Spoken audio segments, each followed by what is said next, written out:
Tell him run it up. I wake up. Yeah. I wake up, flex, I'm down now. Check, no drip, this wet. Tell him run it up. No sleep, no rest. Might crash, might wreck, but first I stretch. Tell him run it up. I wake up, flex, I'm down now. Check, no drip, this wet. Tell him run it up. No sleep, no rest. Might crash, might wreck, but first I stretch. Tell him run it up. 9 out of 10 roll through my hands, I'm by my lonely. Turned to a savage, now my baby wants to hold me. I love my fans, don't need no friends, I got my homies. Man, you know, you're right. The male ego can get in place, and we're going to talk about it after you finish doing your shout-outs. But I'm so honored, man, to be on the platform, man. You're a stand-up brother, man. I would say that you are rare because you don't have a lot of men like you that once they reach a pinnacle of their success, they reach back. So that speaks truth to your loyalty. And I'm very loyal, too. So you and I are similar, you know, the Leo and the Aries, man. So, yeah. You know, what more can we ask for? That is a very good segue because this is what we were talking about before, right? So, yes, you know, it's tough. It's tough starting out. And one thing that I love that I saw you do is that there was definitely a time that I was smaller than you, you know. Yes, sir. And you reached back before I ever did. Lead reached back before I ever did. And so I will be beyond remiss to do the same thing. But let's talk about that ego thing. Because one of the things that I learned starting out in this YouTube thing that I'm going to tell you the truth, man. I struggle with this.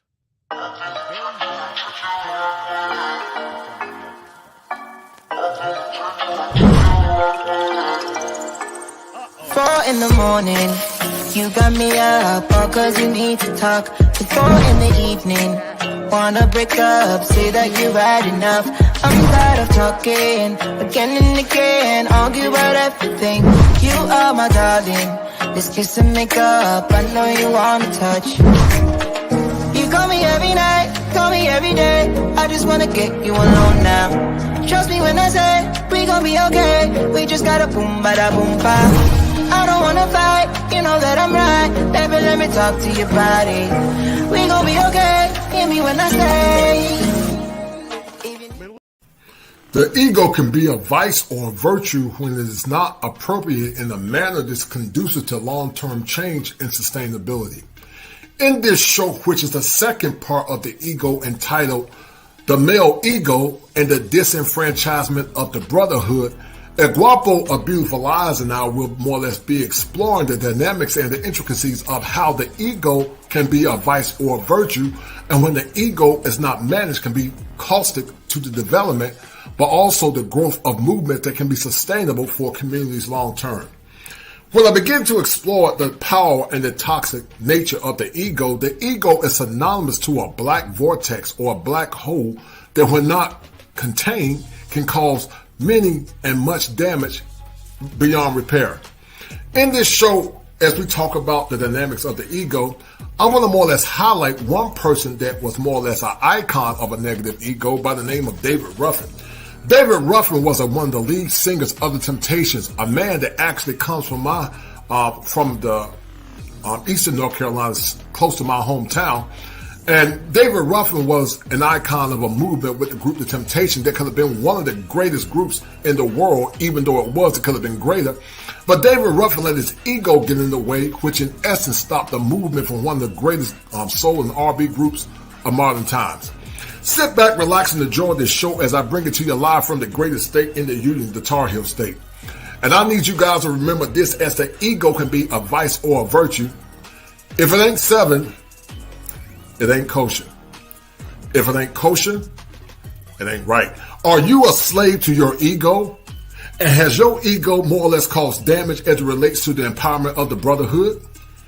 You decide. That you can rise from the morass of your current situation? Who told you that you had to be a slave to the pain of your past? Who told you that you had to settle for mediocrity in this current culture called America? Who told you that you couldn't change your mind? Talk to me. Now's the time for empowerment. And I'm not the Reverend Knight. I'm the Kosher Clinician.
to you.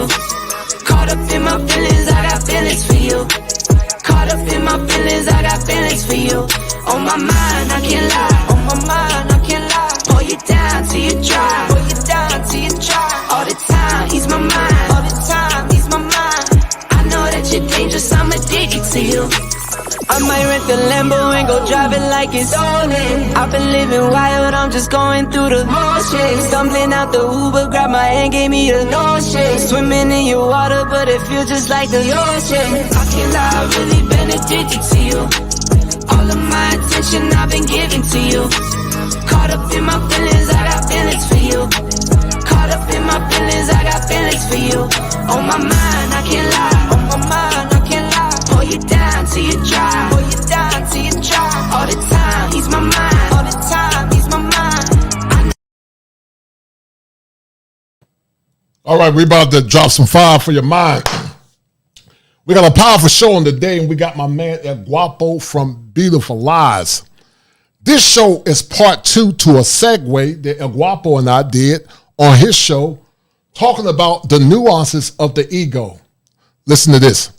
The ego can be a vice or a virtue that can be beneficial to male empowerment.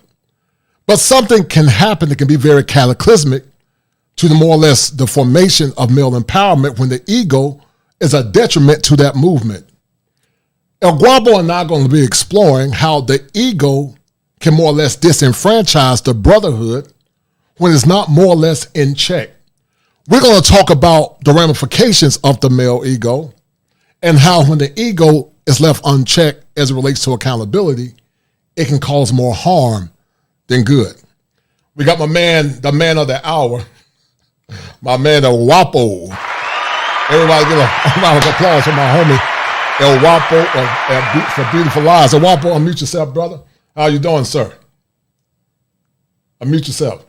I'm doing great. Can you hear me okay? Yes, sir. I can hear you perfect. How you doing, sir? I'm good, man. Salute and salutations, man. What's good with you, Kosher? Man, I'm grinding, man. I'm trying to be like the captain, man. Grinding, brother. Just grinding, man. And just more or less looking forward to this conversation as we talk about the variance, El Guapo, and the nuances of the ego. This show's going to be a good one, man, because many don't understand, El Guapo, that the ego is very vital to the functioning of a man. But before we start, I want you to tell the audience who you are and tell them about your channel, Beautiful Lies.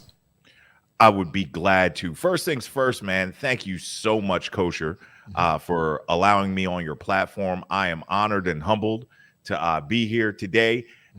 This is the launching of my new studio. We have moved on from the classy Checkmate studio, and now we are in Kingmaker studio. Well, I still got Magnus Carlsen up back there, so it's King Taker studio because he's the champ. But yeah, hello, everyone. I am El Guapo. I have a channel called Beautiful Lies. We talk everything leadership, mentorship, and success over there. And we try to have a little bit of fun, do a little stuff that's comical for you guys and keep it current. But if I can help one person be better, then I've achieved what I've needed to achieve here on my platform. But Kosher and I kind of came up together. We talk about getting it through the mud. He was one of the very first people to reach out to me. And I couldn't tell you how honored and grateful I am because he definitely helped me get to the point that I am at now. No doubt, no doubt. And I appreciate it, man. And we're going to talk about why it's so important for men to stick together. You know, listen, everybody want to win. If you are a masculine man, it's hardwired in your DNA to win. Nobody wants to come in last place. But it becomes very deleterious when you win at all costs. And if that all costs is not more or less predicated on principle. I want you to talk about El Guapo, what I call the man of all things, you know, the kingmaker. And you know, many don't believe in the zodiac, but you are an Aryan. You're a fire sign like me. Leo, yep. Aries.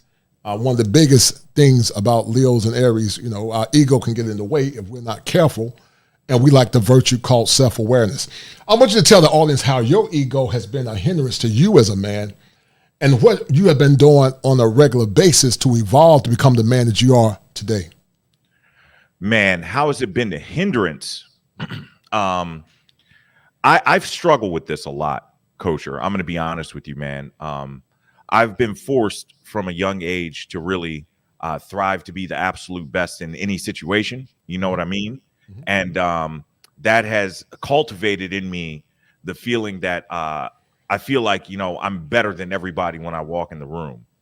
And that's not necessarily a healthy way to be, whether it's true or not, Right. because you can learn from people that are on your level, above your level, and below your level. Right.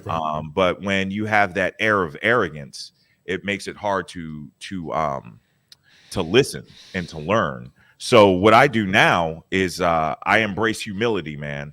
And I force myself to surround myself with people that are better than me. When we did the show on my channel a couple of weeks ago, I talked about the book, The Dichotomy of Leadership. Right. And leaders know when to speak and when to listen. And I'll tell you, when I get around you, man, I know that I need to be listening, man, because you're so deep with so many things that, it's something else. So a lot of humility. Life has shown me that even though I may, do some good things and stuff like that, that I'm honestly really know better than anybody else. Right. And that's helped me a lot, man. So I really embrace humility now, When it calls for it. When it calls for, right. And it's an ongoing struggle. But the thing about the ego at Guapo is that the ego can be a vice or it can be a virtue. I want you to talk about, based on your recollection, how you feel that the ego can be a virtue instead of a vice. Man, so the flip side of that is, and we were talking about this a couple of weeks ago as well, is I think that we as Black men really need to make sure that we're doing what it takes to know our worth in this world, in this society, in this country, and definitely within our Black community. And there is a healthy side of ego, understanding your self-worth and being proud of who you are and what you've done, what you've survived, what you've accomplished, things of that nature. So for real, I would much rather deal with a bunch of ego-driven, arrogant men than a bunch of snowflake victims. Right. You know what I mean? Right. That are always saying, woe is me, I can't do the victim thing, man. It's hard for me to relate to people when it comes to that. My mentor says to me all the time, everybody's got a sob story. Yes, sir. He says that to me all the time. Everybody's got a sob story. Everybody's got something that they've been through in their lives. And I'll tell you right now, man, when you've gone through and you've done the struggle victory thing, you tried, failed, and adjusted, and then won, then your ego, your self-worth starts to lift. You know what I mean? And it's not something that's unearned. It's something that is you've gone through and you've triumphed where most people have failed. So I think that if you had to choose a lesser of two evils, absolutely, I would rather you be ego driven, right, than to be victim embracing. No doubt. And when you think about the ego normally is tied to masculine. It can be feminine too, depending on the context. But the ego is definitely very vital as it relates to building, but also it can be vital how you manage it. One of the greatest nuances at WAPO is that people assert and assume that the ego is something always bad, like pride. There's a such thing as good pride and bad pride. It just depends on how you finesse it. But before we go more into detail, I want to send a shout out to my man, Uncle Stu, for the $10 cash out. Shout out to Uncle Stu. And Uncle Stu says salute and salutations. Cancer in the house. Male leadership matters, showing love and support. Humble men on the rise with God's power. No doubt, brother. And to the 52 that are listening, guys, get the likes up for me, please. Get the likes up. We got the fire starter in the house tonight, the Aryan El Guapo. And, right. and so we're going to have a good show on tonight, because I want men to understand that as we continue to ascend as men in these spaces, they're going to be saboteurs. They're going to try to, in my mind, sabotage the movement. And, we say we want men to build, but I always say that, Guapo, before there can be peace, there must be war. And, being a military man, that in the annals of time, that the greatest victories often came through war. What's your take on that? Yeah, so nothing ventured, nothing gained. I used to be somebody that used to hate cliches because I feel like people used them and didn't understand what they meant. And so when you hear a saying like that you're not going to have anything if you don't fight for something, if you don't risk something. There is, going back to that book I talked about, there's a dichotomy of leadership. There's a dichotomy of life. There's no light without darkness. There's no good without bad. There's no victory without struggle. Okay. And to be quite honest with you, there is no peace without war. I know that sounds crazy to most people. Right. But whether you want to engage in it and be a part of it or not, here's the truth. The war is going to rage whether you want it to or not. Right. Now, hopefully you have good representatives, those folks that are willing to go out there and fight that fight for you in your stead, like folks in the military, folks in the Black community back in the 60s and 70s, that were willing to fight for things that, some people weren't able or capable to fight for. But here's what I'll tell you.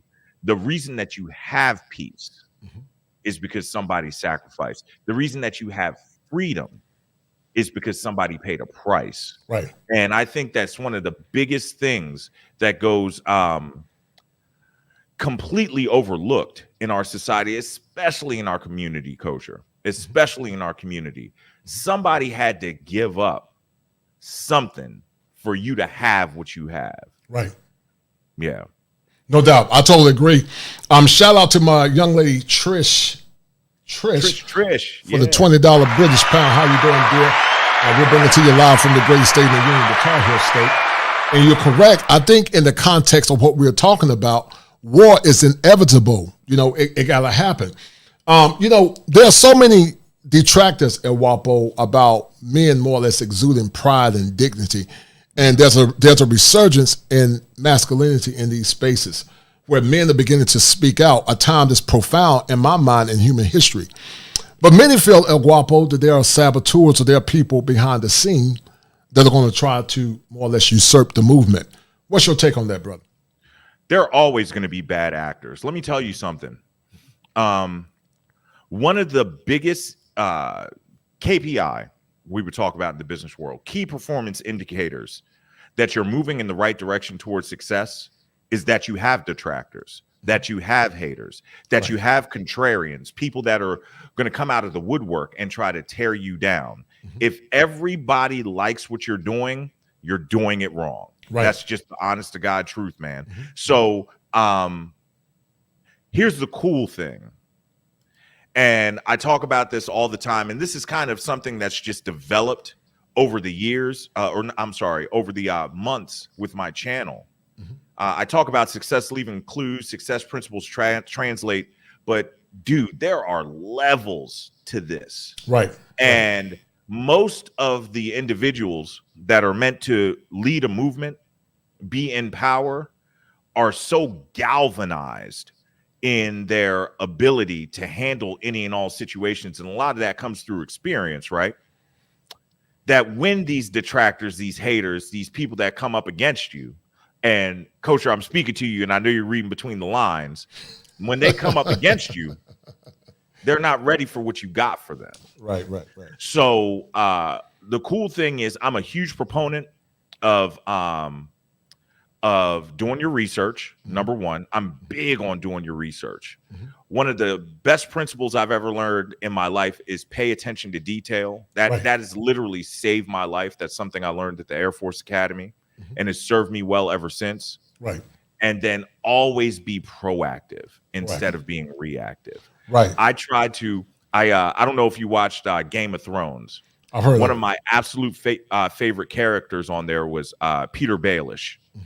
He had a character they called Littlefinger, and he talks about being in conflict. And I'm going to give a bad paraphrasing of what he's talking about, but he was talking about you have to, in your mind, think of every contingency, every eventuality, every single thing that could possibly happen, and then think secondarily and tertiarily on those things. And if you do that, if you can outthink, if you can, where's he at? Magnus. If you can outthink the competition, you're going to win. you're going to win. If you can outthink, outprepare, and be more proactive than your competition, you're always going to win. So I personally see, you talk about, and I don't know much at all about the zodiac, Kosher. I don't know much at all, but this is something I don't necessarily like about myself, but I embrace it.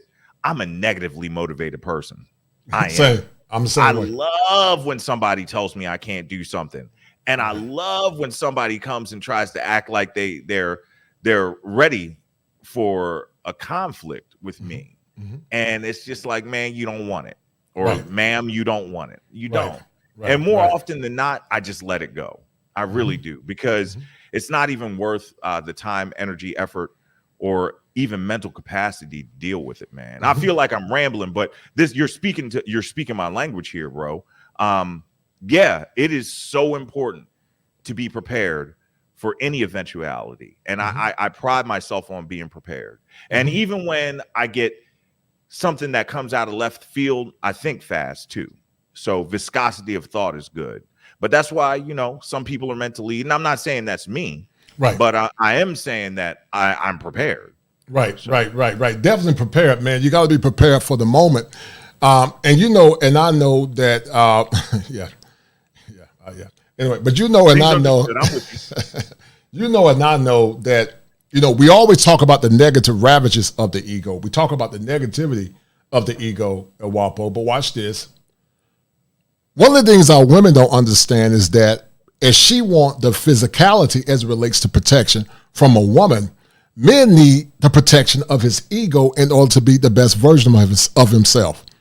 Protecting the male ego is tied to his pride, his dignity, his self-worth, his humanity, his ability to know that his woman got his best intentions, his ability to know that he can trust her.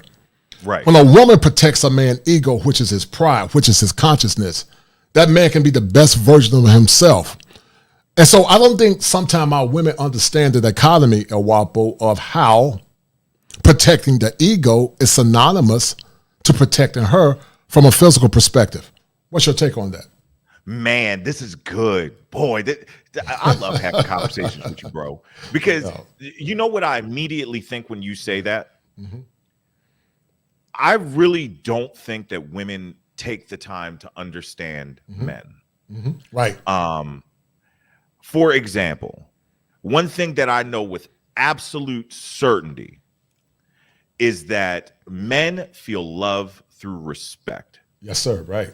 If a man feels disrespected in any shape, form, or fashion, looks like we lost Kosher, but I'm here. No, you're here. There you are. No, you're fine. Right. Yeah. If a man feels disrespected in any shape, form, or fashion, it is almost impossible for him to feel love in that situation. When you talk about protecting a man's ego, we deal with this in our community, Kosher. We deal with this, man. And this is not, I don't want to feel like I'm talking negative to anybody or any group in particular, but I'll be honest with you. I love our black women. Right. I've had 2 black wives. Yes, Labea is not black, but I've had 2 black wives and I got 3 black daughters. Yes. Okay. So our women are notorious for having razor sharp tongues, especially when it comes to speaking to us as black men. And here's one of those things. My grandmother, who I love very much, says that, words and bullets are very alike. Once they're out, you can't bring them back. You can't pull them back, man. Right. So once you say something slick to a man, especially a man that's supposed to care for you or love you on a romantic level, it could even be like the, correct me if I'm wrong, the fraternal love is philios, right? I believe so. Yeah. Right. I think that's philios. Right. Yeah. So this would be like a mother to a son or a sister to a brother or something like that. Once you say the wrong thing to a man, the damage is done. He can forgive you. He can move on, but your relationship will be forever changed. This is why the very first video I put out, I think it was April 5th of last year, was on your words matter. Women, watch your mouth, watch what you say, you know. And so when you start to tear down a man's ego, what's messed up is this. We all have emotional moments, and we all do things that we will probably regret and stuff like that. But you have to set boundaries for yourself. Right. Even if it's in a heat of passion and it's a drunken moment or anything like that, once you say it, the man you're dealing with knows you're capable of doing it again. It's one of those things that you just can't get back, like your virginity. You just can't get it back. So here's the thing. You have control of what comes out of your mouth. You need to be hypersensitive and bend over backwards, you know. Just like if a man cheats on you, you know, ladies, if a man cheats on you, he could be apologetic to the end of time, but you know he's capable of it. And your relationship, no matter how much you forgive him and stuff, there's always going to be that little tiny lingering bit in the back. So certain boundaries just don't need to be crossed. And this is definitely women to men, but this is men to men too. You know, and I don't want to belabor a dead point, but there's certain lines that men and men should not cross with one another. Right. They talk about the low level of possible violence when anytime two men interact. Very true. It's real easy to take that from 0 to 100 by saying the wrong thing about the wrong person. And we see it here on YouTube, man. We see it. You know, right? We do see it. We see it in different contexts, and you know, that's why as men, you know, we try to keep our ego in check. Because you're right, there's always a visceral threat of violence if things are taken too far. But you know, when you talk about the ego as it relates to protection of the man, but also as it relates to the brotherhood. Many times at Guapo, great movements were more or less sabotaged because men couldn't keep their ego in check. And so we're going to talk about it in a variety of ways. But to the 62 that are watching it, get the likes up. If you have not donated, donate to the channel.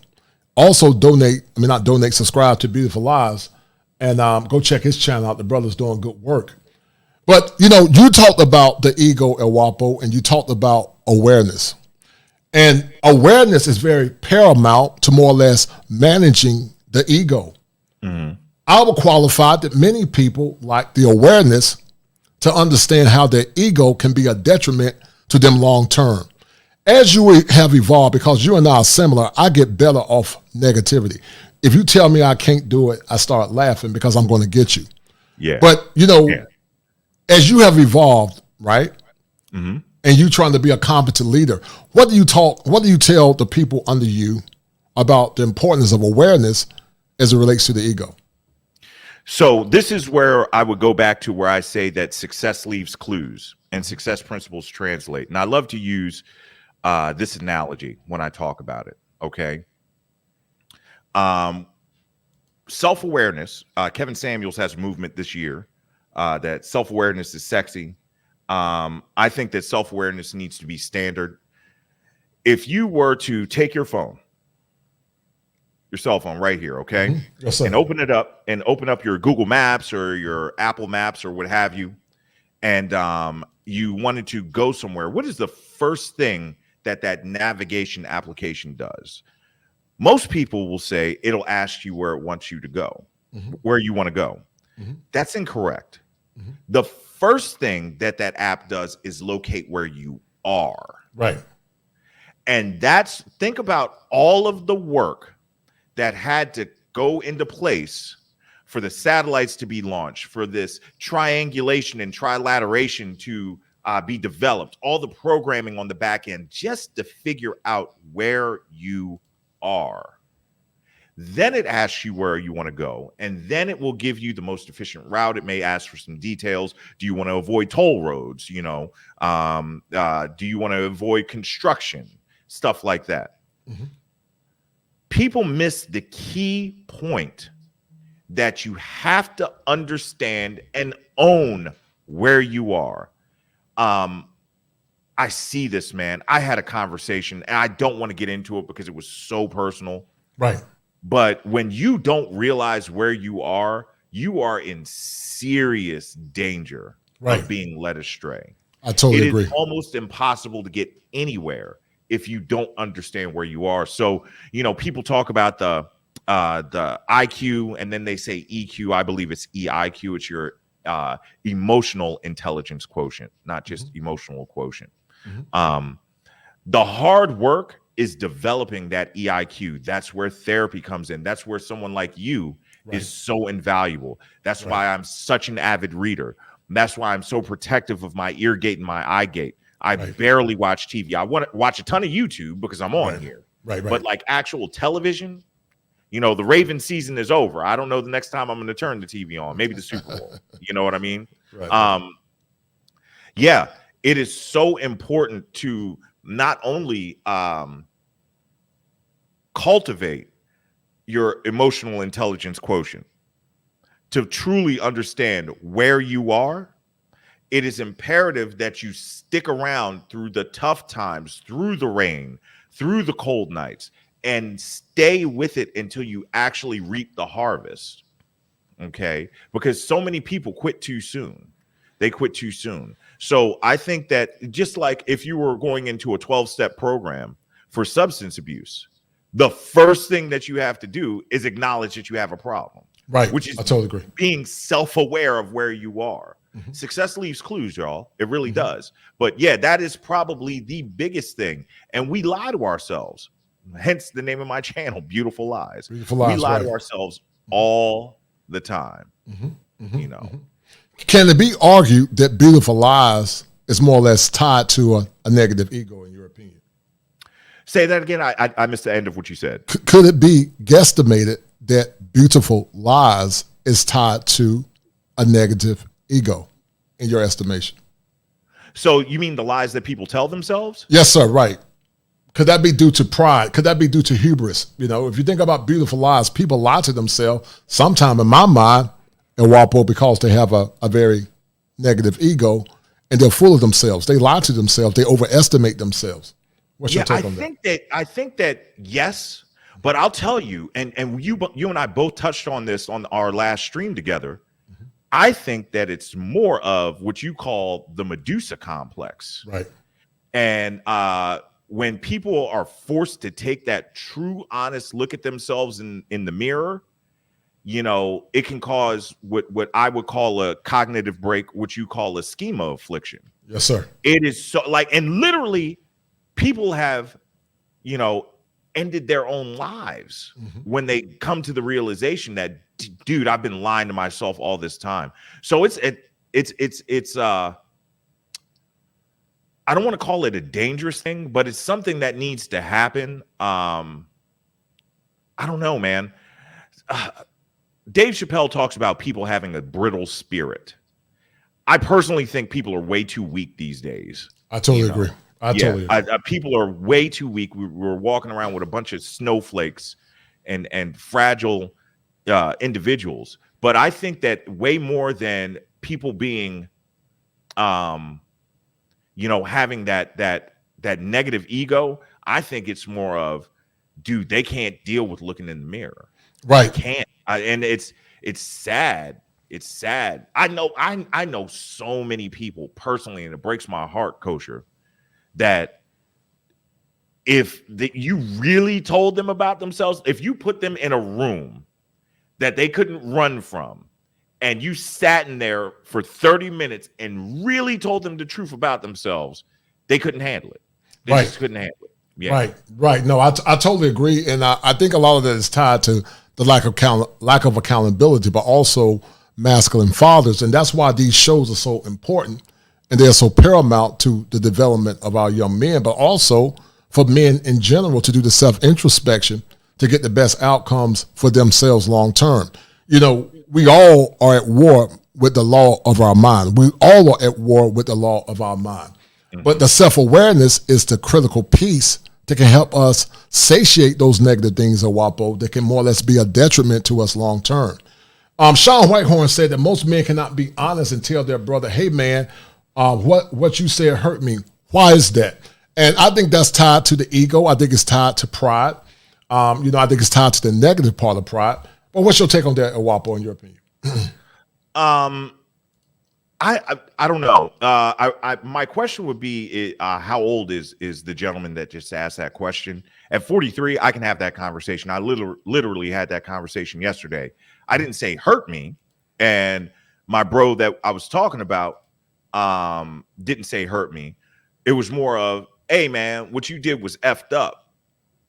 I'm keeping it PG for you. You know what I mean? Mm-hmm. So, and because we love each other, we come at each other from a place of respect. Mm-hmm.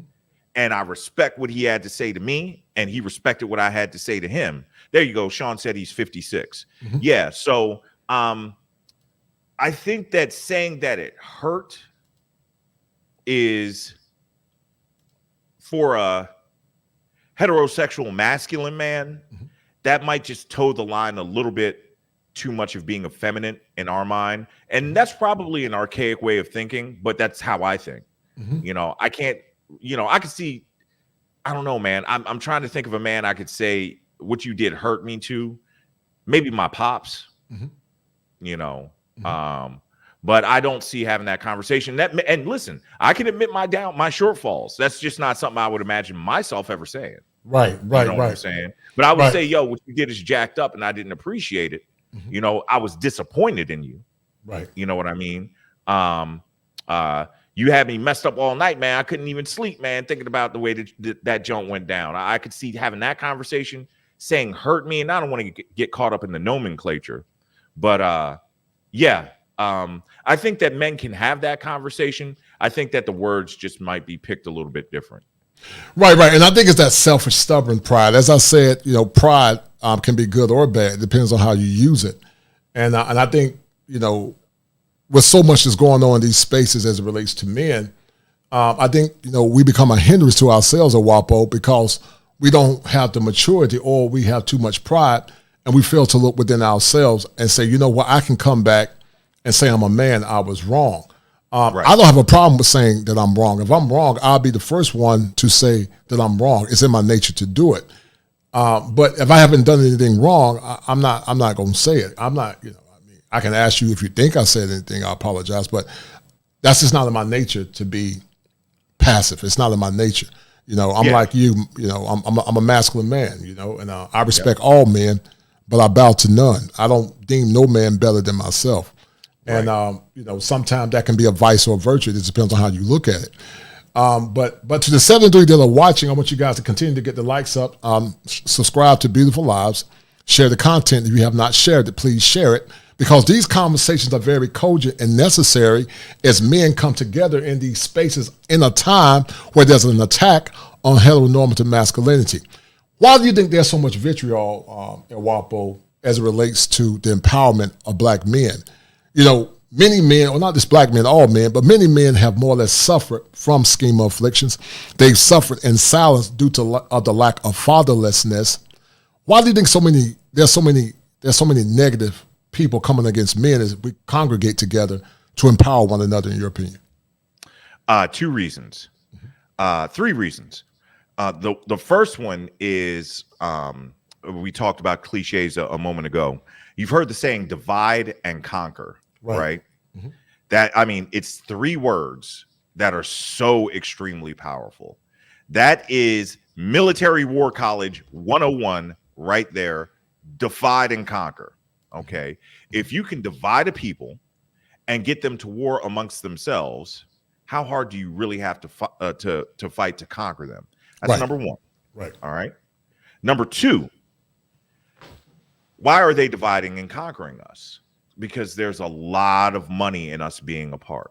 The simple fact that my first wife, who I have 2 daughters with, has a whole house that she maintains, and I have a whole house that I maintain, that is so much more money going into the economy.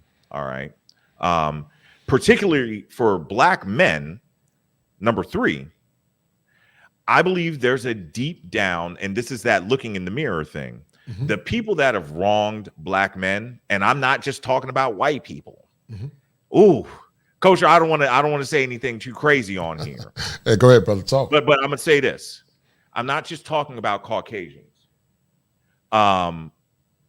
People that have gone above and beyond to wrong black men, or even people that are guilty by association. So in the court system, right, you can be an accomplice for just giving a ride to somebody that commits a crime, right. Okay, and not saying anything. Those people, I think, deep down, are deathly afraid that if we ever get any power back, we will do some small semblance to them of what they've done to us. And I'm not necessarily talking about black women, but I'm kind of talking about black women too, because y'all sold us out for change. I'm just saying, you know, it's true. Black women, y'all sold us out for a check. And even if you didn't in particular, y'all have been riding for this single motherhood stuff for so long. You're an accomplice. So definitely indoctrination, you know, through divide and conquer. You know, the actual fiduciary benefit of us keep staying apart, and then a fear of retribution. That would be my three things. Listen, man, I got this new fireplace. I'm listening. I'm putting another log on the fire. This is real, guys. This is real. The Kingmaker Studios is some stuff. Is that cool? I'm here, Kosher. Go ahead, brother. Handle your business. Put some fire in the fireplace, man. No doubt, no doubt. Shout out to my man James Best for the $5 super sticker. Thank you, brother. And as El Guapo is putting fire in the fireplace, I'm going to continue to drop some fire for your mind. But you know, there's a dark side, guys, to the ego. Is what Freud talked about. It's called regression and repression. Regression or repression is an unconscious ego defense mechanism that we're not aware of. It's something that many of our women struggle with and our men, as it relates to many times vicarious trauma. That vicarious trauma has more or less been embedded in our psyche, but we've pressed it down because we don't want to deal with the pain associated. Therefore, it's more or less unhealthy. But also regression is more or less unhealthy or unconscious psychoanalytic process where a person goes back to parts of their past in their younger years because they did not go through their successive stages of their development, which in essence renders them hopeless as it relates to more or less walking fully in their various stages of psychosocial development. And, you know, El Guapo, you know, pride, you know, there's an old scripture say first go pride, then goes the fall. Yep. And so many men struggle with the pride of power. I've always said that pride in my mind as it relates to the feminine is about beauty, youthfulness, you know, being the prettiest woman, you know, having the nicest shape. I think that's the feminine pride. But the masculine pride many times is predicated on power, hierarchy, position, and dominance. And, you know, as I said earlier, it's okay to win as long as you win fairly. You know, I don't believe in winning, but more or less using unscrupulous means to win. And, you know, we're going to talk about it because, you know, there were some guys in the media, and I don't particularly agree with everything that they say, but they ran a clip at Guapo that was very powerful. It was Fresh and Fit, and they had a live interview with Tommy Sotomayor. And so, once again, to the people that are listening, I don't necessarily agree with everything Fresh and Fit say. Actually, I don't even listen to Fresh and Fit. I don't agree with everything that Tommy say, but Tommy and Fresh said something that's very true as it relates to as men get to the top. One of the struggles at Guapo that many struggle with as they continue to rise in these YouTube spaces is that, you know, for you, for example, you know, I was a little bigger than you at one point, but you grew. But the thing that you did not do, you did not turn your nose up and not pull me back up. Why is it that in your mind that so many men as they rise and as they get to the top, they don't pull up the people that help them rise to the top? Why is that in your opinion? Because I think it's, you know, part of that primitive ego that, you know, some of it's regression and repression in my mind. But what's your take on it? Yeah, I think that you talked about having the strong male figure in the home, in the Black community. I think that a lot of it stems from that. Okay, for a couple of generations now, we have not had that. in our homes. My dad, after I was 10, wasn't in the home. And it's when you miss that formative learning, not only is it hard to become a strong male individual, it is extremely hard to become a community builder or a kingdom builder. You know what I mean?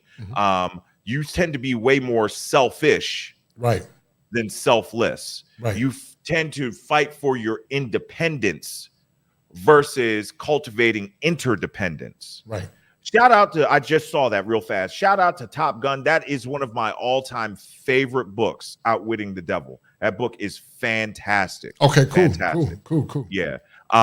But yeah, so I just think that a lot of folks, especially black men, don't realize, but we're changing. This is the beauty of the black manosphere.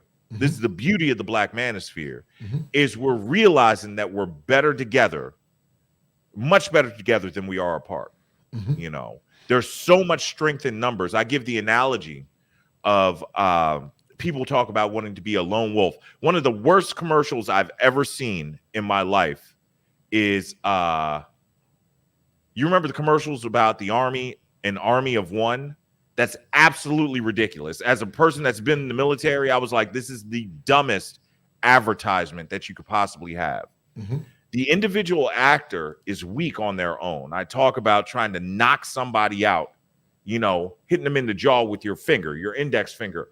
You're probably not going to only not knock them out. You're probably going to break your finger. Now, if you put a small group of you together with a competent leader, your thumb, and you make a nice aligned fist, you can strike a mighty blow. So, but I don't think people understand that concept. They may understand it in throwing a punch, but like I say, success principles translate and success leaves clues. So if it works in throwing a punch, you're going to be much stronger together. Imagine if I had 10 fingers on one hand, I'd really be able to knock somebody out. Right.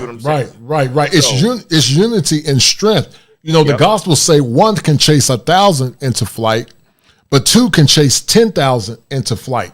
And when men are unified on purpose, on cue, and are more or less healthy, and are more or less aware of who they are as men, they don't become saboteurs of their own ignorance, but also saboteurs of very powerful movements. I want to run a clip in a minute, El Guapo, and I want you to give me your perspective on it. And it's going to be real good. I got two powerful clips because part of this discussion also, as it relates to the ego, is also talking about David Ruffin. If you know about David Ruffin was one of the major singers for the Temptations. Actually, David Ruffin, his roots go back to Eastern North Carolina, where I'm from, actually from my county, believe it or not. They started off in my county, then they went to Alabama and Mississippi, but David Ruffin let something get in the way, which is his ego and his pride. And it derailed a very powerful movement. The Temptations was already a very powerful group. Would you not agree? I absolutely agree. But they could have been even better if, David Ruffin could have kept his ego in check. Let me read out these super chats. Shout out to my man, MC Recovery Wellness and Relapse. He said, ego stands for urgent dialogue. We say that in the Anonymous program all the time, no doubt. Shout out to Millennial Mark TV. He said, what a great conversation. Shout out to Mark. No doubt. Shout out to him. Shout out to, what a great conversation. Shout out to the Kosher Clinician and El Guapo. Thank you, Millennial Mark TV. Thank you, brother. Let me see. Who was the next one? I want to make sure I get it.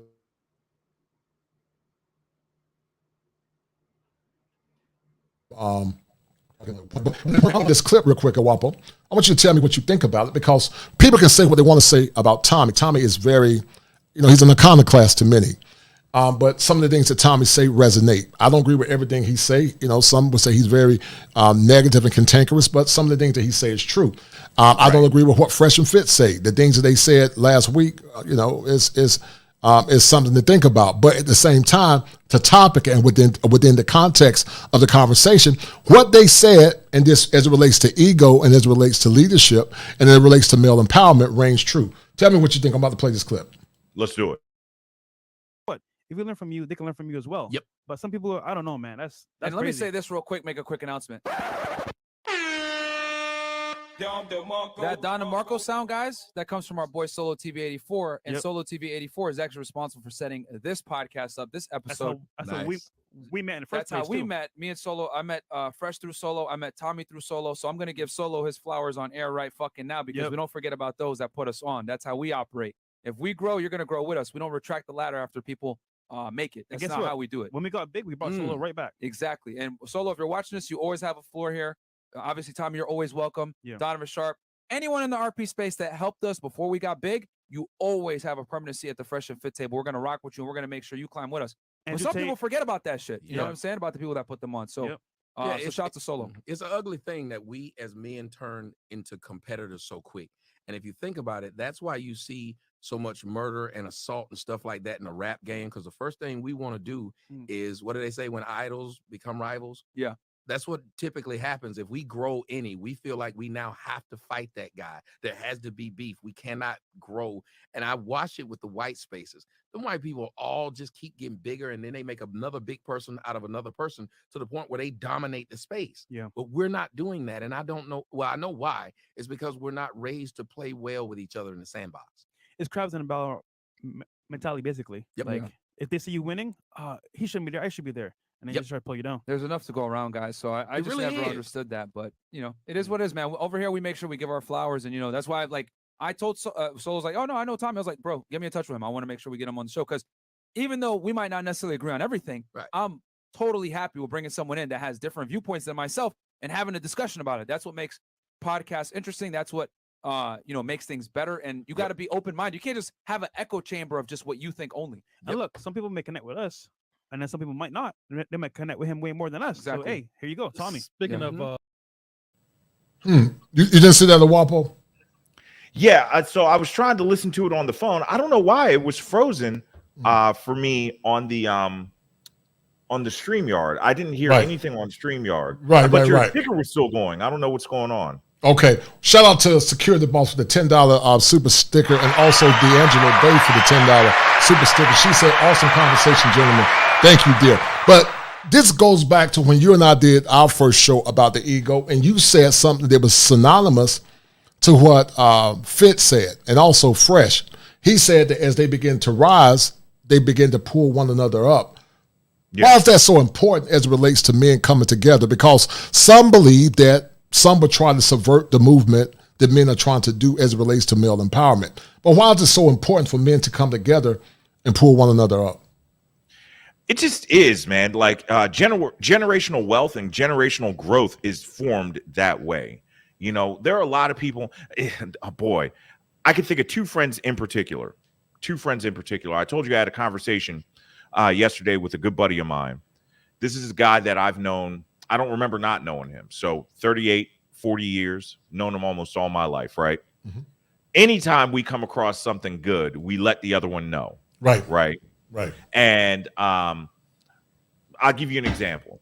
Years ago when we were in our 20s, you know, before we had kids, I came across this, super low interest home loan that you could use for an investment property here in Baltimore. I let him know about it. Mm-hmm. And to this day, he's my age. He still has his property, his investment property from almost 20 years ago. Okay. Mm-hmm. Now, that's how he and I operate. I got another buddy of mine Mm-hmm. where that's just me. If I come across something good, I'm going to tell you about it.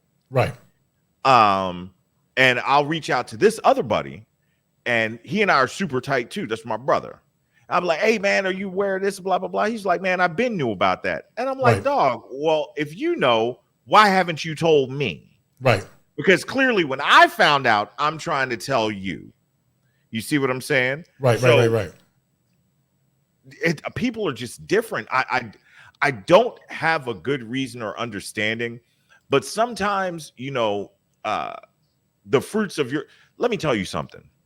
If you take the time to grow and get to the point that you are actually bearing fruit, people miss this concept and they don't get it. Mm-hmm. The tree does not consume the fruit that it bears. Right. So you're supposed to be giving that fruit out. So if you if you come up and you've got some people that you rock with and you vetted, now not everybody is meant to wield power, not everybody's meant to have money, not everybody is meant to have influence and stuff like that. But if you got some people that man, this would be great for them, I'm telling you right now, I personally feel an obligation to bring them cats with me, at least offer them the opportunity. They deserve a choice. If I have something good, I'm gonna tell you right now, I got a couple of cats starting channels. I'm not even gonna tell you who they are. I'm not gonna say anything about them.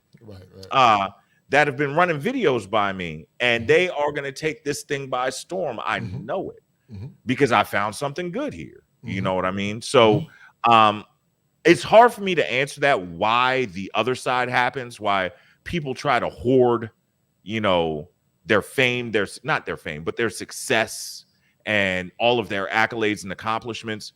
Here's what I know for sure. I don't have my wallet down here, but if I had a $100 bill in this hand and I held it super duper tight, right? I couldn't take this 10,000 stack and put it in that hand. So when you hold on to what you have so tightly, yeah, you may not lose what you got, but you're not opening yourself up to receive anything else either. So, no, I totally agree, man. And that goes back to that dark vortex, similar to what David Ruffin had, which is the ego. Much of it is tied to pride. Some of it is tied to ignorance. Some of it is tied to backbiting. And we know in these spaces, many times there can be a lot of backbiting among the brothers. Some of it's tied to lust, hate, self-hatred. Some of it's tied to envy, and we're going to talk about the envy piece that some feel could be, a detriment long term. There's so many that are trying to come against, in my mind, the ability of men to speak out unapologetically masculine. And I've always said a Guapo, when I did the Manhood Chronicles, which is a part of the Kosher Clinician, I've always said that whereas men, we don't agree on all things or ideologies, but we come together as allies of a common cause only to dissipate once the crisis is over. There's a crisis in heteronormative masculinity. I want you to tell the audience why having allies is so important, because you were in the military, and all allies are not necessarily friends. They can be allies for the cause at the moment, but they're not necessarily friends after the crisis is over. Why is that so important in your mind? Ooh, that's a good question. So we are in the information age. Okay. I'm gonna take a little bit of a long walk around the answer to this, right? It used to be, to make money, you had to manufacture or produce something. You had to have a factory or something like that, It used to be that you had to, have a whole bunch of infrastructure and everything like that. Now you can run an empire on your phone. There's a YouTuber. He's a white guy, former Navy SEAL. I just came across his channel 2 weeks ago. Mr. Ballin. This guy talks about unsolved mysteries in story form. Beginning of last year, he didn't have 100,000 subscribers. Right now, he's sitting at over 5 million. Oh, wow. 5 million. Wow. I've been watching his content nonstop because I like what he does. Okay. In one of his videos, he showed his studio, and no diss to him, but it looks like he's shooting it in his tool shed. And he said every single one of his videos he shot on his iPhone. With a green screen. Okay. So it used to be that you had to have infrastructure. Now you can have 5 million subscribers and get 3-4 million views. You're talking numbers that major network television shows don't get. That's true. You're talking huge numbers. That's true. Because times have changed and we are in the information age. Information age, right. One of the greatest things about having allies in conflict is the information share. As you go through the fight in YouTube, you and I have talked back end about just some YouTube studio stuff. You know, when we both got monetized and stuff like that, we had those conversations. Yes, sir. Right. You know, and we were able to hip each other to some things to kind of smooth out that learning curve. Right. The information share is huge. That's one of the biggest things. Why do you think that intelligence is such a large part of our defense in this country? It's about intelligence. The more that you know, you've been in law enforcement. Right. How many crimes would get solved if there was no information on what happened? My guess is next to none, unless you catch somebody in the act holding the gun. The information share. So having allies is huge. And if I had to pick one reason why, is because of the information that can be shared. No doubt, no doubt. Excellent point. Shout out to my man Fawcett Media for the $5 super stick, and also Roscoe P-Test from overseas. He said, he said, I got to get back and watch this from the beginning. You guys are speaking some deep layers. Keep going. And then Roscoe P said to a Guapo, welcome back on Guapo. You were missed out here in these YouTube streets, no doubt. Yeah, and, man. You talked about some as it relates to intelligence, and we're going to talk about a little bit about the movie called Judas and the Messiah. And this is going to go back to what's called envy, because I think so many times at Guapo that because many men don't have fathers to teach them to do things on principle, you know, envy can more or less lead to jealousy. And the gospel said that jealousy is as cruel as the grave, which in essence can lead to death. Yep. COINTELPRO was similar to J. Edgar Hoover as it relates to stopping movements that were becoming powerful. Every time, the black community or any strong movement got together, there were saboteurs that sought to more or less usurp it based on internal dialogues going on inside their head. Do you see that happening as these spaces continue to grow and as men continue to be empowered? You talked about the intelligence quotient as it relates to the military, but however, some believe that there are plants that can be planted within these spaces that cause chaos and to disrupt a movement as men begin to grow. What's your take on that? You know what? Yeah, there are always going to be plants. There are going to be people that try to infiltrate. I'm in a fraternity, right? And so I have no problem saying I'm a Mason. And they talk about the Illuminati was born within Masonry, which is not true, but there are always going to be people that try to break into these spaces, into these fraternities, into these I hate to call them cliques, but into these closed rooms where information is shared. One of the most important things that we as people can learn to do, and this is why that EIQ is so important, because not only does it allow you to understand yourself, but it helps you to understand other people as well. Kosher, you are probably one of the best people on YouTube to be able to do this because of your profession. Right. I'm certain you can read people. Right. I'm certain that you can have a 5-minute conversation with somebody and tell them more about themselves than they can probably articulate about themselves. It is important to vet people. I totally agree. It is important to vet them in relationships. It is important. I just had somebody, you see the fireplace behind me, right? Yes, sir. We just moved in here. I had to have the fireplace inspected and cleaned out. I vetted the company that I allowed to come into my house to clean this fireplace out. You know what I'm saying? I read reviews. I found out as much as I could. So, yeah, we need to be able to vet people. I will say that right now we have some people that are kind of at the top of our space. The O'Shea Duke Jacksons, the Kevin Samuels and stuff like that. I'll be honest with you. I believe O'Shea's done a very good job of vetting people that he brings into the space. Right. And Kevin is super protective of what he does and the platform that he's built. He takes his platform and this space and the image of black men very, very seriously. So I think a lot of people just have no idea how to vet folks. You know, I hire people regularly right now. You know, there are certain things I'm listening for, you know, when I ask you questions, when I have conversations, and I'm not just listening to what you say, I'm listening to what you're not saying as well.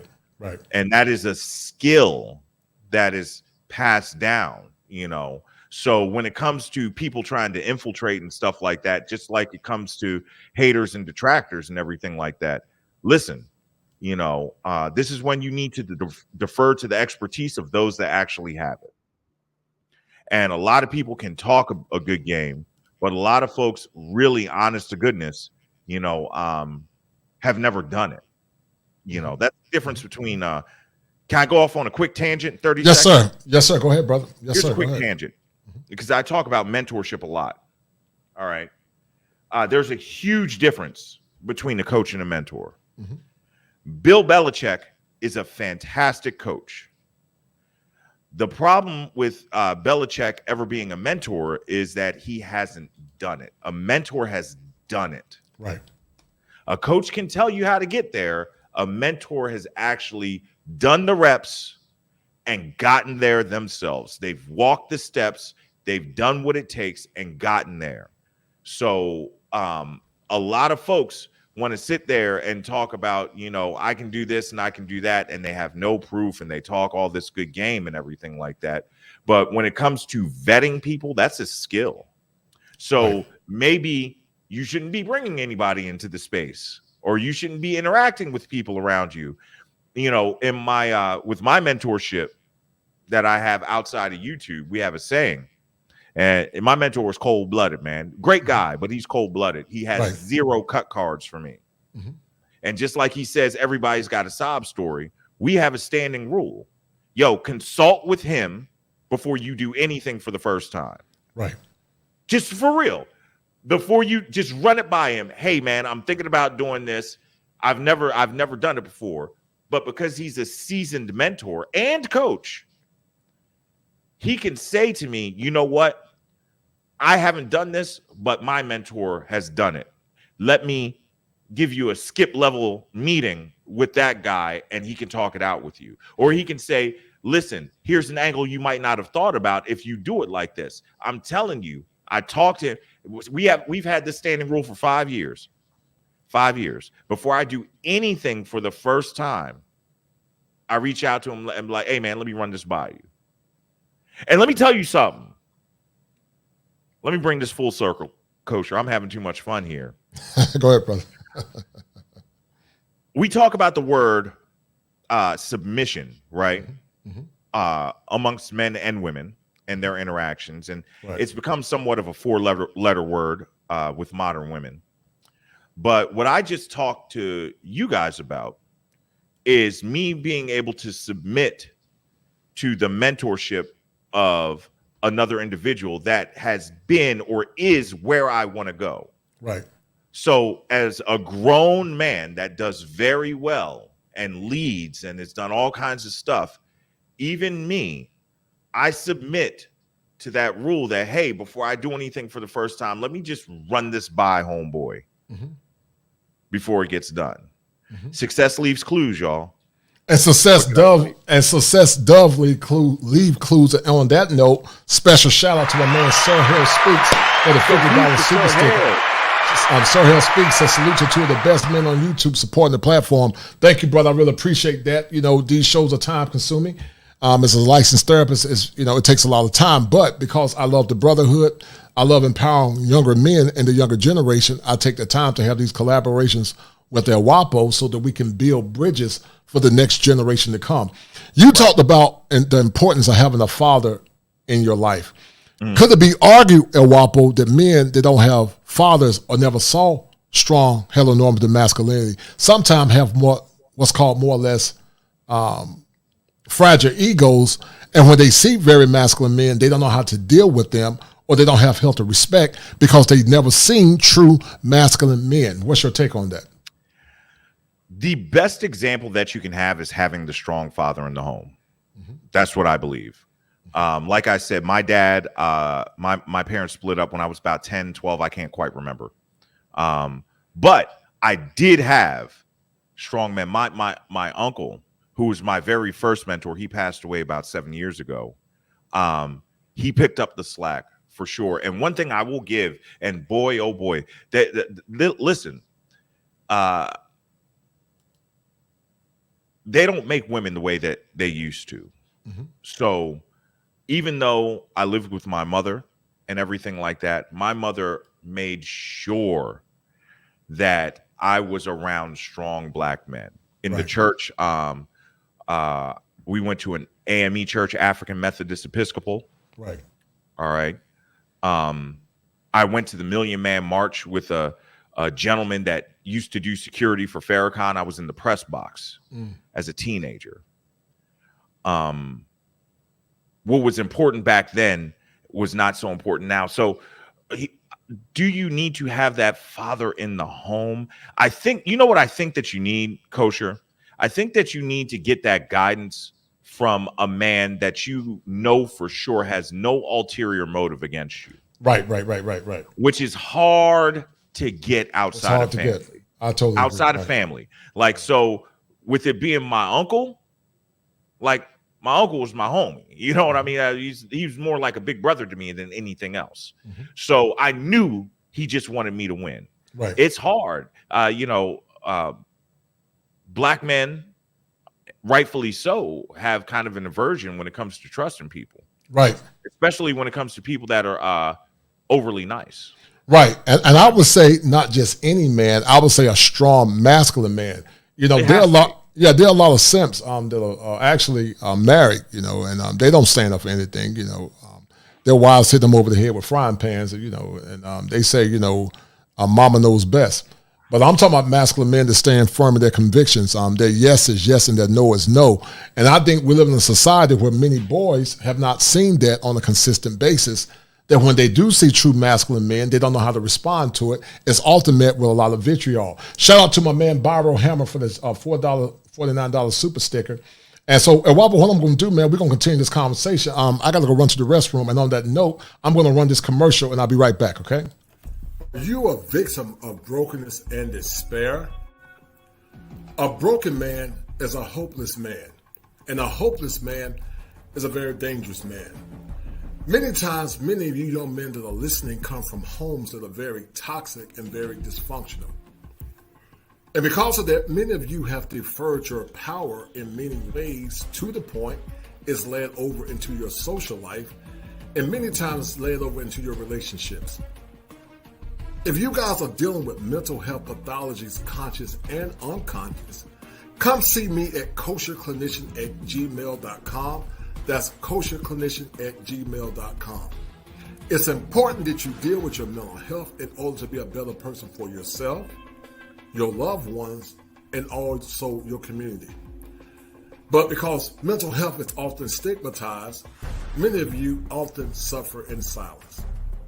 Don't be a victim in silence. And see me once again at kosherclinician@gmail.com. And I need you guys to remember this. If it ain't 7, it ain't kosher. If it ain't kosher, it ain't right. There are 7 steps that a man must go through in order to become an optimized male. And male mental health is one of those elements that's paramount to the functioning of a man. Be well. So, Guapo, to continue the conversation, you know, you and I were going to talk about Antonio Bryant, how he let his ego get in the way. There's been mixed reviews that Antonio Bryant was hurt. But let's play the devil's advocate. Let's say he wasn't hurt. What was your take about that display of the lack of discipline when he walked off the field? Because you wanted to talk about it, even though there's mixed views that he was hurt. What's your take on that as it relates to a display of ego? Man, I kind of have not followed that as much as I should. I know I initially wanted to talk about it and some things came out about it. Here's the thing. Just like we talk about words or bullets and stuff like that, you know, when you just don't burn the bridge, don't blow it up like that. I get having an emotional response and stuff like that, and we all have emotions. But at the same time, just probably not the best way to go about it. It just wasn't. Mhm. But I'm guilty of it myself. Right. I was in public, like on this, not your platform, but on Right. the YouTube platform. Right. And something like this went down with me about a month ago. Right. You know, so I get it, but yeah, man, it just it wasn't a good look. When you have, here's the bad side. So we're talking about ego, right? So you have one of the things that can contribute to a person's ego is the amount of money they have. Yes, sir. Right. And when you have an amount of money, and I'll give it, you know, to like the Antonio Browns and what's my man's name that was boxing under Floyd Mayweather for a while, Adrian Broner. Mm-hmm. I'll give it to those guys. You know, they had to work hard. They have some God-given gifts, but they actually had to work hard and hone those to the point that they could compete at the highest level. So that in and of itself is going to give you an ego. Right. We talk about beautiful women. We talk about beautiful women stop maturing when they realize that men will give them any and everything based on their beauty, and they don't start maturing again until their beauty starts to fade. They hit the proverbial wall, right? Right. I think the same thing can happen to men. Mm-hmm. When you realize that you are absolutely going to be elite in something, be it in boxing, be it in football, be it with your finances, it's very easy to stop developing and maturing.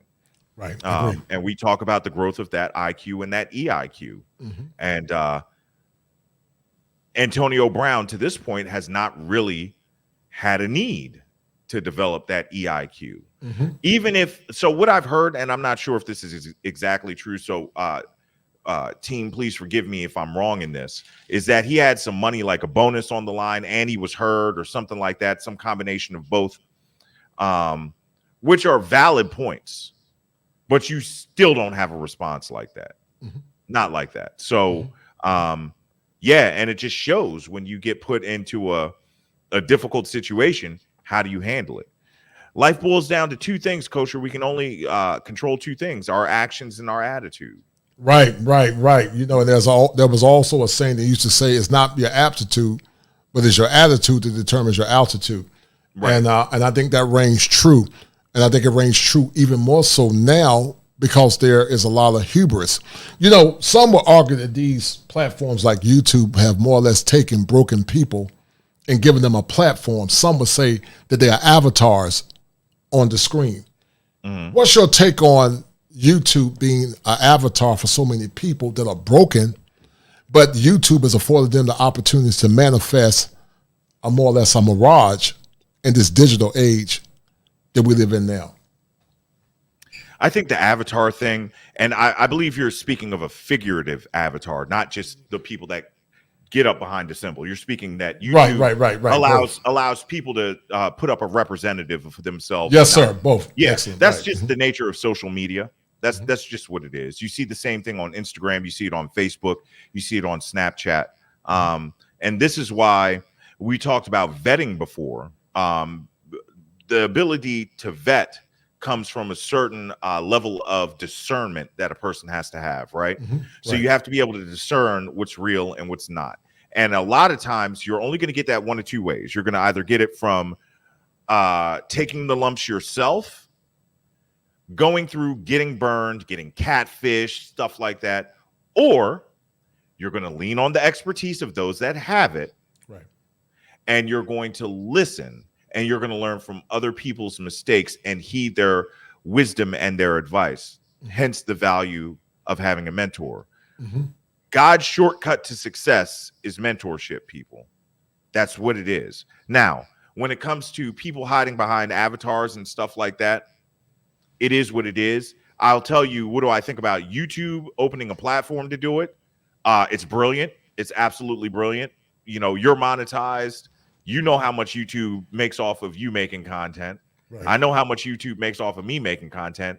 Mm-hmm. It's brilliant, you know, that they did it. Right. I think that YouTube is probably the most valuable website on the internet. So, and I'm not caking or anything. That's just what I really believe. Right. Yeah, but Go ahead.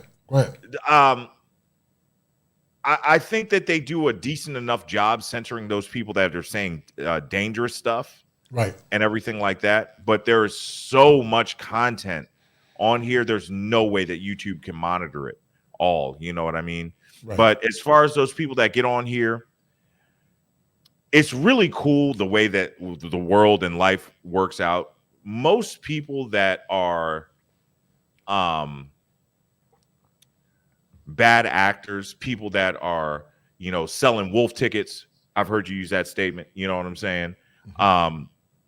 They tend to get exposed because just like they're able to build a huge platform because of the advent of the internet and social media and the information shared, and the information age has gotten so big, so has the age where you can get burnt and you can get popped and you can get exposed. True. Because the same access you have, somebody else has. No diss to Derek Jackson, but that is literally what happened to Derek Jackson. Right. Right. He built a platform on a foundation of sand and just came tumbling down. And he was so freaking reckless with it. Like, I don't know, man. Sometimes, can I tell you something, Kosher? This is yes, sir. Completely off subject, man. Go ahead. Yes, sir. Sometimes I feel like cats like that need a friend like me. I personally think this is going to be so terrible. I'm sorry I'm about to say this on your platform, but this is the truth. If I was Tiger Woods' homeboy, he wouldn't have gotten caught. You know what I'm saying? If I was Derek Jackson's homeboy, he wouldn't have gotten. I've been like, dude, what do you do? If you're going to do it, at least do it this way. Right. Don't film videos in front of your mistress's house, son. What are you doing? You know what I mean? So, and I got homeboys like that. Right. I'm not perfect. Right. but I can help you see the angles. Right. But yeah, man. So as far as people having avatars, one thing I really do like about YouTube, and I don't know much about TikTok or Instagram, as far as building a platform, YouTube is just hard enough for those that don't deserve it not to make it. YouTube is not easy. It's not. This is not an easy platform to build. I spent the majority of my Saturday, finalizing the studio. This is a lot. Right. LeBay and I worked on lighting for 2 hours. Mm-hmm. So right. I literally worked on this show, man, getting it together for about 5 hours today. I believe it. Putting everything together. Right. So, them just being avatars and getting on here, I personally don't think they'll grow too far. Mm-hmm. You know what I mean? And there are enough people that have good intentions that when they see something, they say something. There's a YouTube police, and it's not actual YouTube. There are channels on here like Spencer Cornelia mm-hmm. that his whole platform is based on exposing BS. Mm-hmm. Look at Pocket Watching with JT. He does the same thing. Mm-hmm. So, but I shout out to Security Boss Unsolicited. Yeah, it's just hard enough for those that don't deserve it not to make it. Right. I told making YouTube, man. No, it's not. Shout out to Sean Whitehurst and Whitehorn, and also XL Pro. I think I called them out earlier.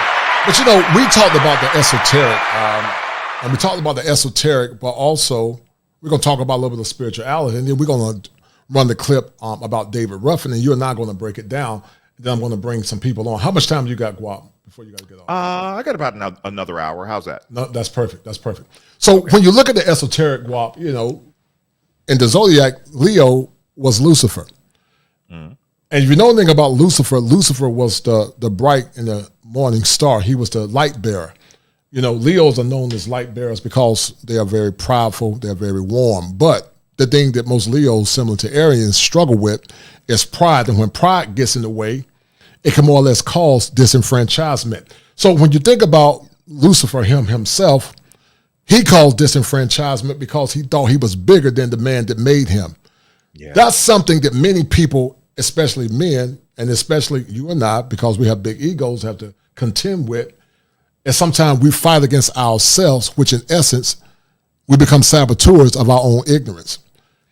When you think about the disenfranchisement of the Brotherhood, what do you think is ruminating right now in the world that's keeping men, but more importantly, black men, from coming together and being the best versions of themselves. And I think you touched on it a little bit here and there. But what's stopping us from coming together? Because there appears to be a lot of fragmentation. Yeah, man. It's just the way that we've been taught. Like, it's been ingrained into our culture for decades now, and it's going to take some time for us to overcome it. Here's what I do see.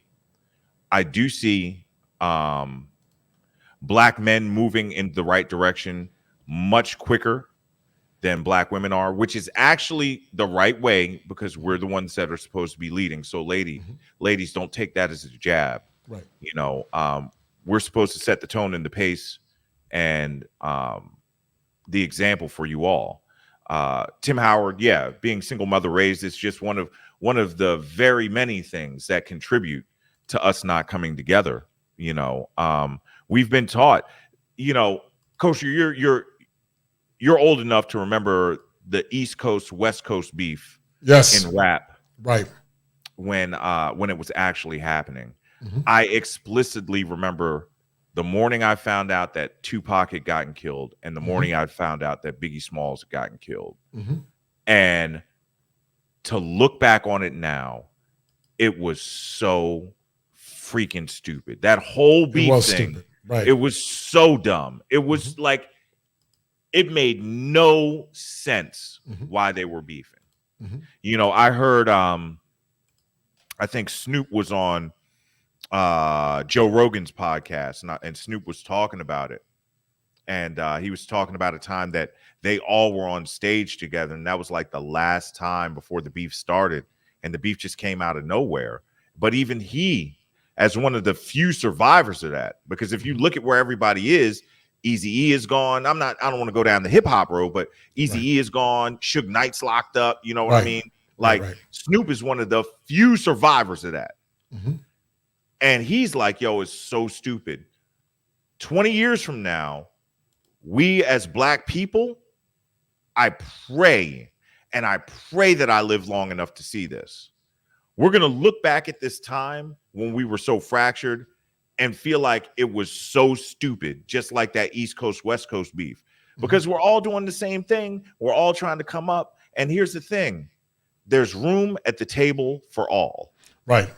You just have to earn your way to the table. Mm-hmm. So it doesn't make any sense for black men to be fractured amongst black men. It really doesn't make it like it's so dumb that black men and black women are at odds with each other. It's crazy. It's crazy. Tell me where else in history men and women of a culture have beefed like that to the way that we're at odds with each other now. And we're going to take a look back, and I pray that we realize how stupid it was. By the time that my grandkids are getting married, I hope that change has happened. Right. You know what I'm saying? Right. So it's systemic. It is something that, like a cancer being introduced to the body that has been able to grow unchecked and multiply. You know, a cancer is an actual mutation of the way that things are supposed to be in your body. And so this cancer was introduced into our community, and it has mutated the way that we think. You know what I'm saying? So that's why. The cool thing is we're coming around. We're coming around, and we can aggressively fight this. The other cool thing is, for those people that are so staunch in their standpoint that they want us to be separate, Darwinism will tell you, you know, survival of the fittest. You know, if you are so strong in independence in a generation, your kind is going to die out because you're independent. You don't partner up. That's not the way the world works. Right. You know, for any species, not just human beings. So if you want to be fractured and you want to operate by yourself, there is no army of one. There is no one-man wolf pack. You know, we're not going to make it without each other. And that's that. So, and if you want to go that way, you can, die on your shield, die on that shield. that, hey, I lived a strong, independent life. This is for men too. I didn't partner up. I didn't contribute anything outside of my job, the things I bought and all that stuff. No kids, no legacy, no nothing. If you want to be fractured, cool. Your name, everything that you have is going to die in a generation. And that's that. Right. So we win either way. And you talked about something that more or less segues to what Erickson talked about. Erickson talked about something called ego integrity versus despair. It's the very last stage of psychosocial development. Ego integrity will more or less be a reflection of, similar to what the Apostle Paul said. He said, "I've kept the faith, and now what's laid before me is a crown of life." One of the greatest virtues for a man and woman as it relates to their legacy is if they're on their deathbed and if their children are surrounded around them, that they can look over their life and they can look through the kaleidoscope of time and say, I've left a legacy for my 3 daughters to walk in once I'm gone. I've left YouTube as a legacy for my babies to walk in once I'm gone. But despair sets in, El Guapo, which is more or less predicated on what's called an existentialist crisis. When that person says, maybe DAM, I have not lived my life on purpose. I have not lived my life to its fullness. I've accumulated things that really don't matter because now I'm about to die and I'm about to go to the glory world or wherever, if you believe in, heaven or hell. And so it's one of the saddest things that when you're about to cross over, you're about to take your last breath. You're about to take your last breath before you more or less go to the crematory or go to the grave, to realize that your degrees won't matter, your wealth won't matter, your home won't matter, your status won't matter, because you were not able to harness that negative ego and circumnavigate it into a perspective that could be beneficial to your community and to your children and to your families.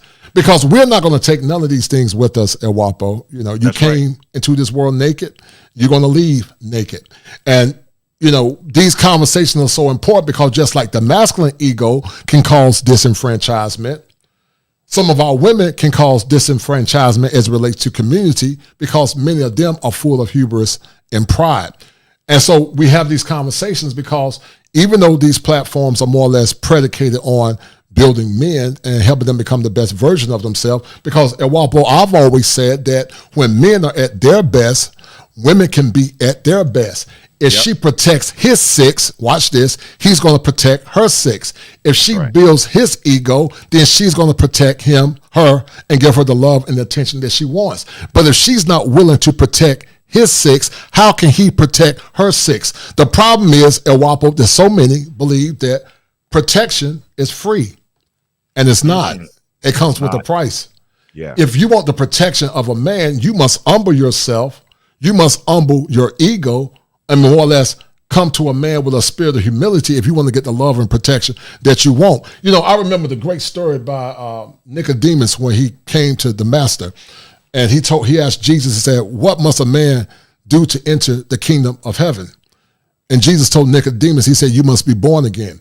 And I think that's the same sentiment as it relates to some of our modern women, not all, because there are some uncovered gems that are listening good women that have not been found by their men yet. But I believe succinctly that some of our men too, because some of our men are simps. They have low self-esteem. They need to be born again. Some of our women need to be born again if they're going to come into the kingdom of man, meaning come into the relationship with a man that's going to love them, protect them, and leave a legacy for their children. What's your take on that? Man, you said a lot. You said a lot. I want to start with what you started with, which is the deathbed, right? One of my lowest viewed videos, but I think it's one of the best topics I've ever done. Right. I gave an assignment, and it was to Black women, but this works for anyone. And I said, I challenge you to write your obituary if you were to pass away right now. Right. Write your obituary, and then let it sit. The next morning, stand in the mirror and read it to yourself. If you don't like what it says, I want you to write your obituary if you were to live to like 90 or 95 and put in there everything that you want to be said about you. Because if you were to pass away right now, I was talking to Black women, what are you leaving? Mm-hmm. You know, what impact have you made? You know, if the best thing that you can talk about is your degrees, most of that stuff doesn't go in an obituary. No, it doesn't. You know what I mean? So if as a Black man, the best thing that you can say about yourself is that, and you could be wealthy, you know, you've got a country club membership and you drive a Ferrari, that doesn't really go in an obituary either. Right. So let me circle this back, man. Writing the obituary where you are today is just like that navigation, finding out where you are, locating you first. Writing the obituary of what you would once said about you if you died at 90 is it you inputting a destination of where you want to go. Now all you got to do is to find the path. Does that make sense? Yes. So that deathbed analogy is true, because when it comes down to it, when it's all said and done, now here's I know certain things I'll remember. I know certain things. I remember for my 40th birthday, my dad played golf with me for the first time. He flew to Atlanta. I lived in Atlanta back then, and we played a round of golf together. It was awesome. You know, I will remember back in the day, before you started going, you could actually barbecue on the beach in Rio de Janeiro. We could actually have glass bottles, and I had some great times there with some of the locals, just hanging out, having a good time. It's dark out, but we got a little bonfire going and stuff on the beach. You know what I mean? So there are certain things I'll think of, but more than anything, I'm proud of the family that I have been able to build and the impact that I've had on other families. So, but once again, this is one of those things where if you don't know, it's hard for me to fault you if you don't know, but here's what I do know. You've got to actually have a desire to do a little bit better and do just a little bit of work. Getting the information has never been easier than it is right now, you know? So it's not like you got to get up and go to the library, pick up your phone, Google what you want to know. Half the time it's going to bring you to YouTube, and you don't even have to read it. You can hear somebody tell you about it. You can listen to it passively. So I don't know, man. I think that what's important is that people like you and myself and the other folks that are in this space continue to share. We got to get the message out there, you know? So it's, I don't know how you feel, Kosher. Sometimes I feel like it's just falling on deaf ears. Yeah. I sort of feel that too. You know, I know there are a lot of people that are very optimistic, and I'm very optimistic, but I'm also very realistic. I think it's going to take at least 1 to 2 generations to turn this thing around. And then some could argue, if you believe in prophecy, the gospel said things will wax worse and worse. When you go back and look at the 90s, El Guapo, when you and I were kids coming up, you and I are part of the Gen X. I'm going to do a series soon called Gen X Nexus. And I believe that Gen X was the breaking point of when you begin to see the chaos that's proliferating now.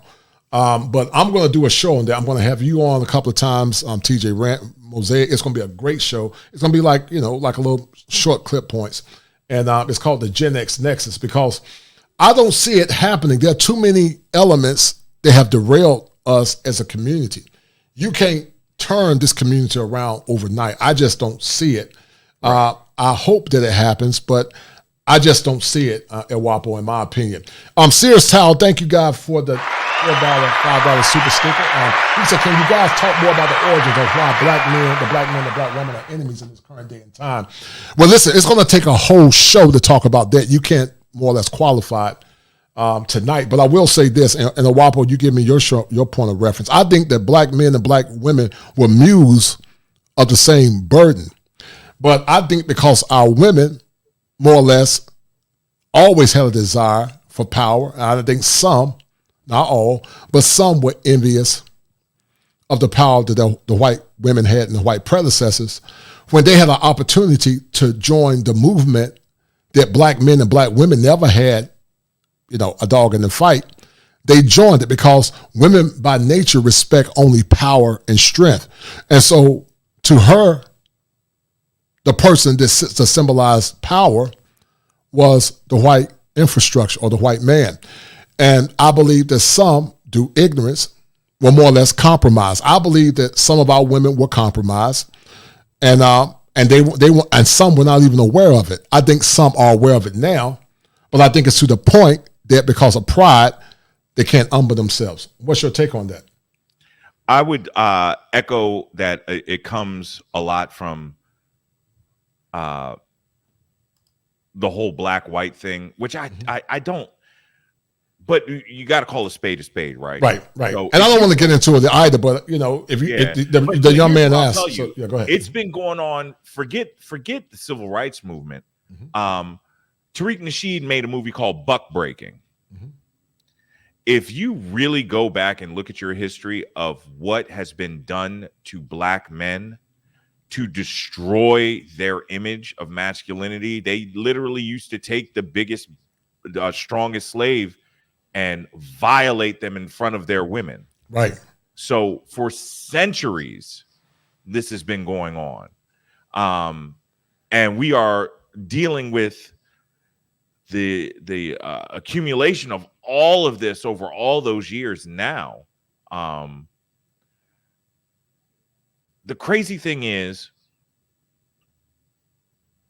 oh man, as much as I believe in what I just said, I personally don't view black women as my enemy.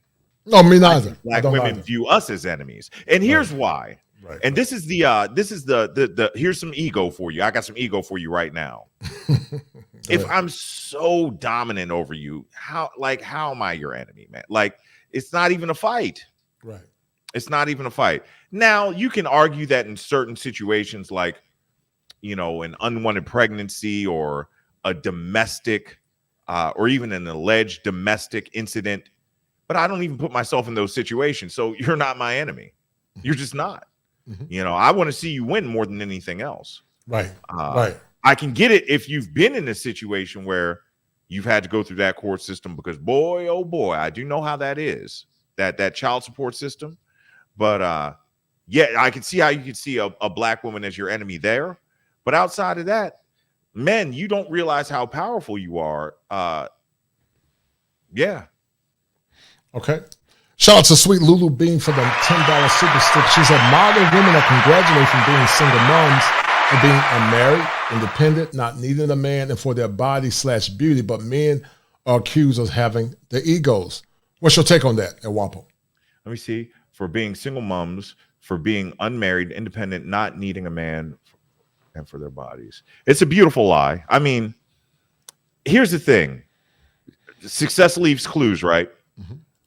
Most of the things that are good for you don't taste good. Right. All right. So we talk about KPIs, or we'll just say a KI, key indicator, is, if it sounds so good, to you, and it's just the perfect thing. And we black people are very artistic. We love alliteration. That's why the black church has turned into a big poetry slam. And I'm a Christian, but I'm just saying what I feel. Right. You get a pastor that gives you 3 talking points and they all start with the letter D, and you feel like it's Shakespeare. But I digress. When it comes to hearing the things that just make you feel good on that gives you the good feels, the warm and fuzzies, it's probably not what's good for you. There's pain in growth. If you want to be stronger, you've got to go to the gym. You got to work out. You're going to have 2 weeks of lactic acid buildup. It's going to hurt. Right. All right. If you go through therapy and actually engage with a good therapist, that therapist is going to guide you into examining some things that are painful, that you don't want to deal with. Right. If you want to have a healthy diet, you're going to have to start eating kale. Right. Kale sucks. I need to get back on it. I used to have a raw kale smoothie every morning. I used to have to put all kinds of fruit in it and everything. And over the months, I got to the point I could just have like kale, water and like a scoop of peanut butter and some oatmeal in it, and that was it. Because I normalized the struggle. But we have been so caught that we talk about people being weak. People are weak. They're weak. They can't handle a little bit of truth. Right. So let me tell you right now. Oh boy, here we go. Ladies, you cannot tell me you think that it's better to be a single mother than it is to have two parents in the household. And if you say, oh, well, my child's parent isn't ish, that's your fault. You're an idiot. And don't miss me with the whole, the extenuating circumstances. All of you all did not go through that. Some of y'all just picked bad. Most of y'all picked bad. And you shouldn't be doing that. And if you actually listen and actually preserved what is valuable about you, you wouldn't even be in this situation. So it's a nasty cycle of you actually scared me with something you said, Kosher, where you said the Bible says that this situation will continue to wax, right? Wax away. Right. That's the book of Timothy, right? That's scary. That it will wax worse and worse. Wax worse and worse, because that's exactly what has happened. That's what's happening, right? To our black women. Right. That's but not only it's just human beings in general. Yeah, they're part of it. Here's why I say our women the most. Right. I did a Christmas Eve show on Can Black Women Learn to Love Themselves Again? If you would have told me 20 years ago that what is it? 2022. So I graduated in 96. If you'd have told me in 96, 26 years ago, if you'd have told me then that the norm, like if I go walk through the mall, the norm would be our women, 80% of them have some type of altered hairpiece on their head. Right. I would have thought you were a lunatic. Right. If you would have told me that, I would have been like, that's crazy. If you would have told me that the batwing eyelashes were a thing. So when you say waxing worse and worse, I think that our women have been attacked the most. I do. I think that they are the ones that have been pushed into this don't like yourself. And I don't mean to derail the conversation, man. Right. But I'm just telling you, man, I think that black women have been attacked the most because they mean the most to black men. That's powerful. What do you mean by that? Break that down. That's powerful. I don't care what anybody says. Here's the bottom line.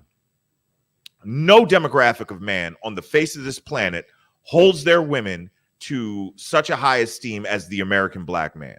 Right. I don't give a dag on what you say. Right. Many lives have been lost. Many shootouts have occurred over something that has been said about a black man's mama. Right. That's true. You do not hear Middle Eastern men. You don't hear Lebea's Colombian. Here's Lebea right here. Lebea, do Colombian men call Colombian women queens? No. Okay. Ever? That's a good point. Right. Okay. She's right here. She's just off camera. Thank you. Right. She brought me another drink and some water. Right. But yeah. So if the black man has the ability to be the most impactful on this earth, if you want to do something to derail his growth and his progress, you attack what he cares about the most, which is his black women. And I'm going to tell you, black ladies, you're not going to like that. You're not going to like this, but here's the truth. Black men on surface value love you more than you love yourself. Because there are way more black men that are telling you to be natural than there are that are telling you to completely alter your beautiful appearance that you came with. We talk about Gail Lockett, right? Yes. Gail has the biggest, most beautiful afro I've seen in years, and I love it. It's gorgeous. I applaud her for taking the time to grow that out. So yeah, ladies, see, and the conversation normally ends at, this is really my hair. Listen, this is not even about that. You got to understand, not only you don't even understand where you are. You won't even turn on the navigation app to see where you are, let alone understand how you got there. You were attacked to derail. We care about y'all so much that if you take, listen, a lot of black men are confused. Kosher, do you believe that? A lot of black men are confused, man. In what capacity you mean confused? Explain. Because our women have gone so far left. It just doesn't make any sense to us. It doesn't make any sense to us, you know, and they don't listen to us at this point. Right. You know, so a lot of black men don't know where to go, and they will sit there and they will lie to women. Right. You know, acting like they like something that they don't. Right. Well, I think that's a generation of men that were not raised under masculine order. You know, I heard, and your fiance to be is from Colombia, but no other culture of men, more or less, in my opinion, don't speak what they really believe in for the sake of retribution from their women. Mm-hmm. I think that's more of an American. I think it's an American issue. I think it happened with white men too. But a lot of our men suppress how they really feel because they either are afraid or they don't want to hurt their woman's feelings. But I think it's very important because I'm like you. I say what I believe in, bro. I don't bite my tongue. You know, I say, look, you need to lose weight, or like my wife is natural, but I told her I like her natural. You know, I love natural hair. I think natural hair is beautiful. I love it. You know, I love it's dope. It's dope. I call it black cotton. It's not like running your hand through some black cotton. I might even do a show on that the power of black cotton. But I like it, man. And I think because we don't have strong men, and listen, there were a lot of simps from the boomer generation, Guapo, that said, happy wife, happy life. If mama's not happy, nobody's going to be happy. There were a lot of simps from the boomer generation. But I think a lot of men are confused. That's part. But I think men are becoming indifferent and very apathetic. Yeah.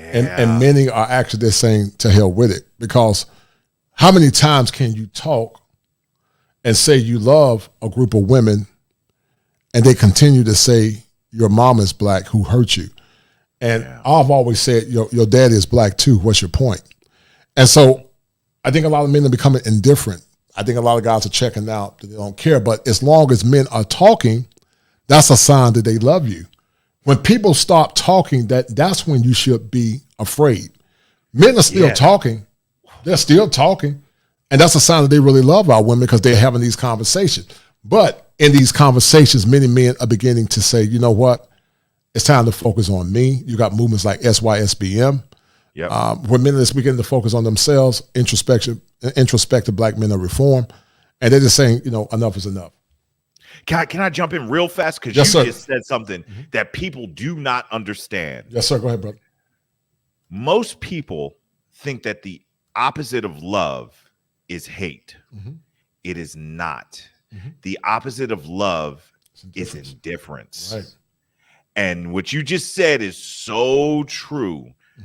Mm-hmm. When somebody just stops addressing it at all, you're in trouble. Right. You are really, really, really in trouble when they're still trying to have the conversation with you. So just because we're on the subject, this does not have to be a black man versus black woman thing. Right. But if the black man is still trying to have the conversation with you, hey, why do you wear someone else's hair? Mm-hmm. They care. Mm-hmm. When they just stop asking, and then you notice fewer and fewer and fewer men getting married up within their own community, you got a problem. And we know the statistics, 26% of black women will get married in their lifetime in this country. What did you say? The wax worse and worse? Right. The gospel in the book of Timothy said that things, because iniquity, which is sin, will abound, the love of many will wax cold, but also things will wax worse and worse as it relates to the prophetic picture. And, as I said, Wap, when you go back to the 90s, you and I we're Gen Xers. Yep. I don't think things has gotten better. No, they haven't gotten better. It's gotten progressively worse. And, you know, I hate to be the bearer of bad news because I hope that things get better, but I don't see it. I've been waiting patiently. When you have a group of people that try to suppress the rights of others to speak and to speak truth to power, then I have a problem with that because I believe that all men and women should have the power to speak what they believe in. You don't have to agree with that, but censorship is the new day that when anyone speak up, El Guapo, then they're canceled.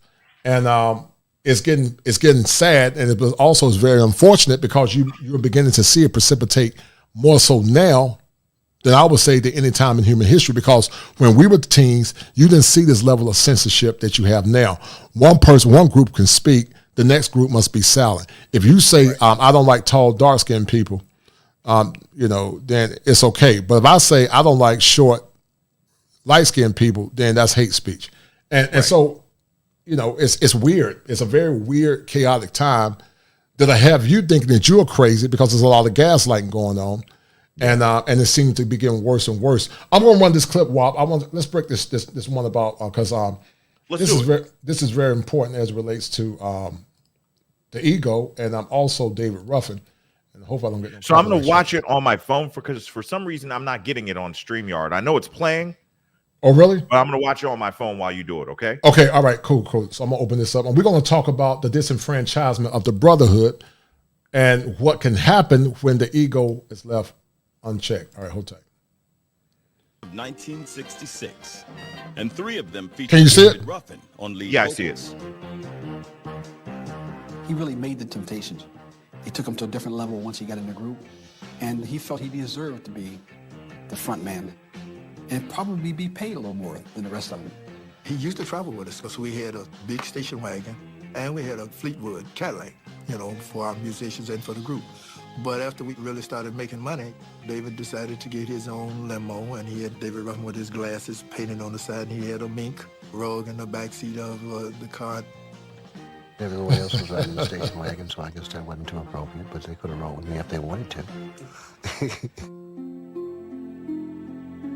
There were numerous conversations about David's ego when it was hurting the makeup of the group, not showing up at rehearsals, not coming into the last minute before a show. He didn't want to be regimented. You know, he kind of wanted to be able to do his own thing. But, you know, when you're a part of a group, there are rules.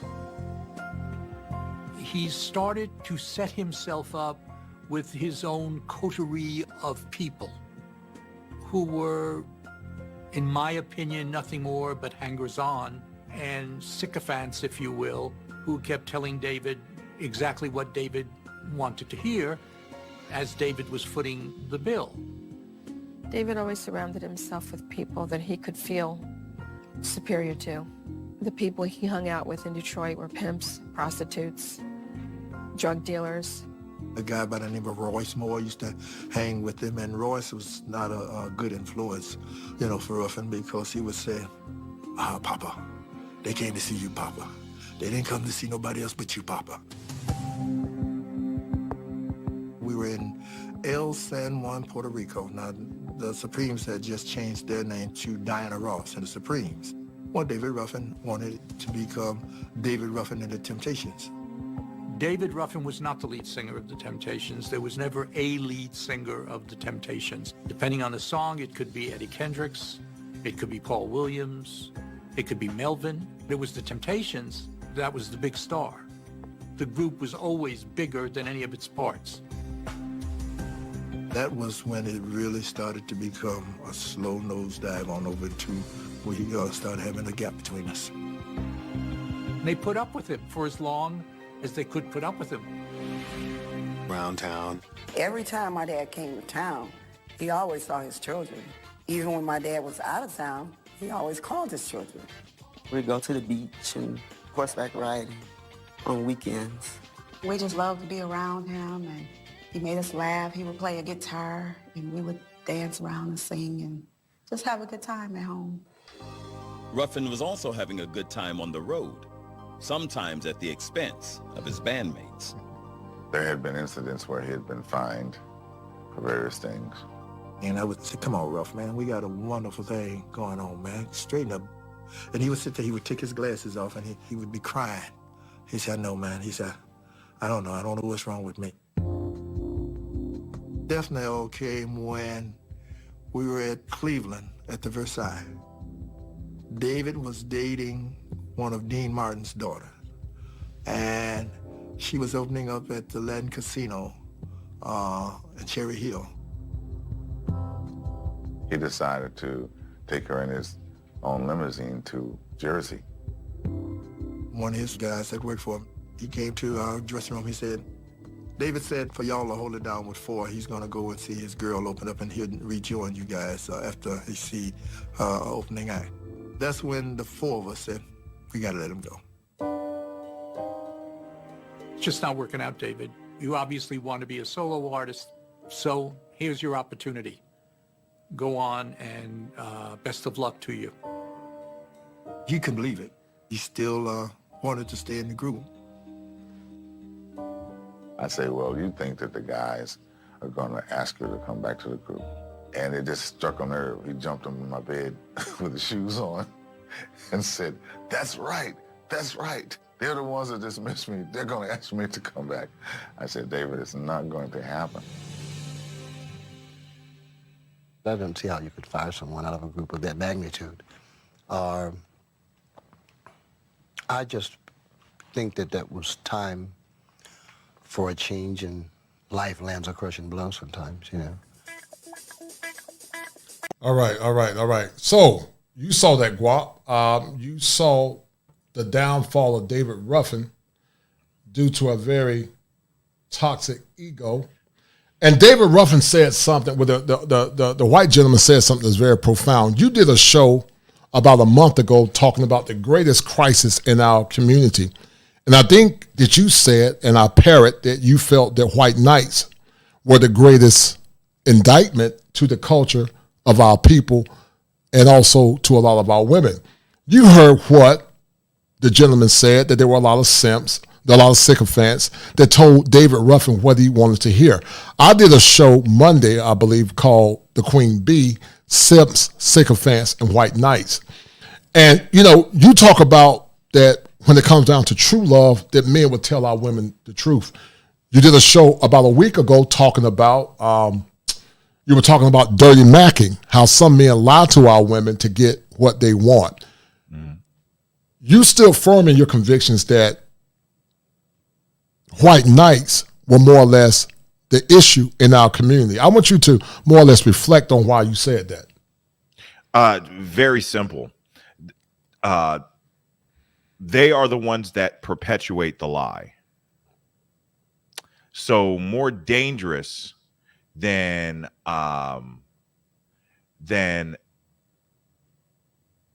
being an absentee father or a single mother, or, you know, I think the other person was like a Gen X or older, 60-year older black mother, is the person that perpetuates the lie, that is the carcinogen that causes that cancer in our community to continue to grow. Right. The wounds of a friend are faithful. We talk a lot about in the manosphere that we don't want our platforms to be an echo chamber. I don't want to be surrounded by a bunch of yes men. Right. I don't want to agree with everything that everybody says. Yes, sir. I totally agree. I want us to amplify. Once again, success leaves clues. Right. When you are surrounded by too many people that are like you, it perverts the gene pool, hence incest, right? So when you interact at a deep level with people that are just like you, then you're not going to get anywhere. You have to have that diversity of thought and everything to generate growth. You do, you know. So, yeah, man, absolutely white knights are the worst. Mm-hmm. They are the absolute worst. Mm-hmm. They are the perpetuators of the BS in this culture. They just make it go. They're the ones that are picking up the, what do they call them? The white dandelions. They can't just leave it in the field. They picking them up by the handful and blowing them all over so they can keep going on the rest down the field even more and spread. That's what white knights are. And they're dangerous, man. They're And very dangerous. I've made it a point, and they're dangerous on both levels, not only just because they perpetuate that stuff, but because they are prone to violence if you don't see the way that they see. Yes, they are right. super dangerous. I actually try to stay away from them. Right. You know, I really do. There's you can't save everybody, man. I ain't Jesus. So well, you know, just like there are people that assuaged David Ruffin's ego and caused chaos within the group, there are many that are assuaging our women's egos and it's causing chaos within the group, which has led to disenfranchisement. And it's unfortunate because I've always believed that you should speak the truth in love. Yeah. And you know, there was something I saw when someone was trying to attack you, and they were saying, "Oh, you need to call him out for saying what he said about our women." And I'm like, but he was only speaking the truth in love. And sometimes your truth might come out as being blunt, but if you are smart and you can look within the contextual framework of what you're talking about, I understood succinctly what you were saying. But it becomes an issue now, El Guapo, that when men begin to speak, and also some of our women, because watch this, there are good women that are beginning to listen. There are some good women that are listening to what we're saying now. But those good women are called mammies. They're called pygmies.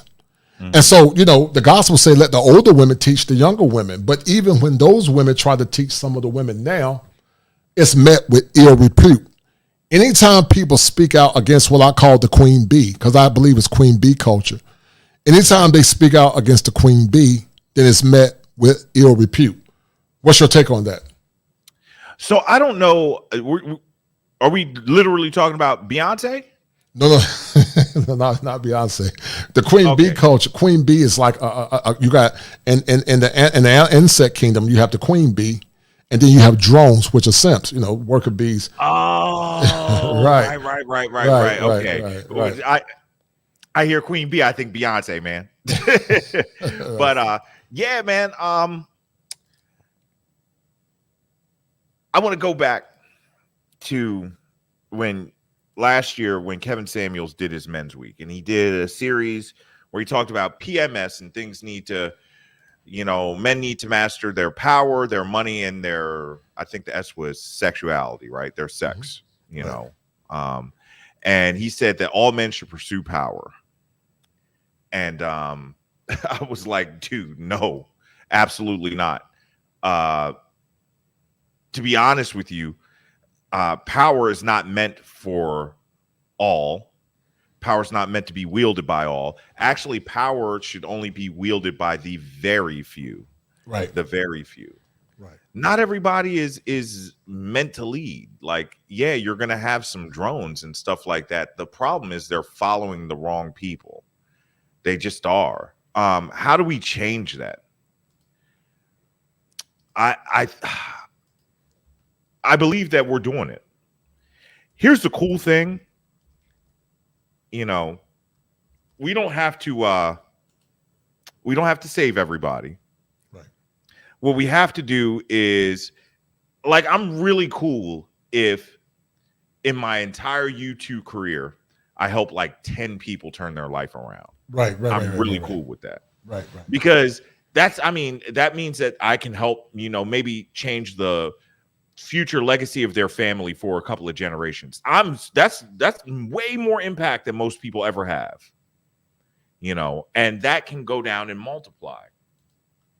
For the drones and this queen bee culture and stuff like that, I talk about on my channel being mission focused and results driven. How are your results?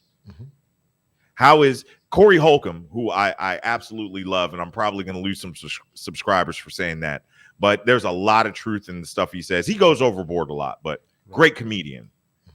He has a comedy special called Your Way Ain't Working. Right. If your way's not working, I mean, at a certain point, you're just not you're not going to get any results. If you keep doing it the same way. I've heard them say that insanity is defined as doing the same thing over and over again and expecting a different result. I don't know if that's the actual definition of insanity, but I do think it's stupid to keep reading the same book and thinking that it's going to have a different ending. So if you are going to keep following this queen bee and having that mentality and stuff like that, then that's what you're going to end up with. You're going to keep getting the same result. Maybe you should try something different. Maybe you should listen to the constructive criticism of the people that are actually meant to wield some power in your community, that are at least willing to have the conversation in love, out of love with you, in your community, that haven't completely turned their backs on you and divested. You know what's funny to me, Kosher? Yes, sir. Go ahead, brother. People, I love this. So I get a couple of comments that I love, right? You know what's the number one negative comment I get? What's that? And this is from the old studio. Man, put some black people on your wall. That's number one. Okay. And it kills me every time. Right. Because I'm a chess fan and Magnus is world champion at the moment. Like, what do you want me to do, man? I'm a Magnus Carlsen fan. Right. And then they got mad at the other picture. That's El Guapo from the movie The Three Amigos. He's Latino. He's not even white. You got these white people on your wall. That's number one thing that I get, right? Right. The number two thing that I get is that, because I am not engaged to a black woman, I shouldn't be talking about these things. I have walked around in this black skin for 43 years. Right. I've had a black mother for 43 years. I've had a black sister for 43 years. I've had a younger black sister for less than that. I'm not going to give her age. Right. I've had black daughters for going on 13 years. I've known my first black wife for 20 years. And trust me, it would be way easier for me just not to say anything. Right. But it would be way easier for me not to say anything. But here's what I'll tell you. Including my black daughters, which are the whole reason I started my channel. I want them to win. And if as collateral, let's not call it collateral damage, but collateral victory, other black women can win as well, so be it. I really would love to see it happen that way. But if you want to shut me up and you don't want to watch my channel because I have Magnus Carlsen above my mantle, okay, start paying my bills, then you can tell me who I can put on my wall. How about that? Well, you can't please everybody, man. I know, man. The first two women you married were black women. You just happen to fall in love with a woman with a different skin tone. So you owe no apologies to no one. This is your life. Live your life at its fullest. I'm going to drop the link, and guys, I'm going to allow you guys to come in and ask me and Guap questions as it relates to the ego and the disenfranchisement of the Brotherhood. But before I do that, what did you get from that very cerebral response about David Ruffin? What were some errors that you saw from that short clip that more or less mimics the issues that black men struggle with as it relates to unification and power? Yeah, so it's hard to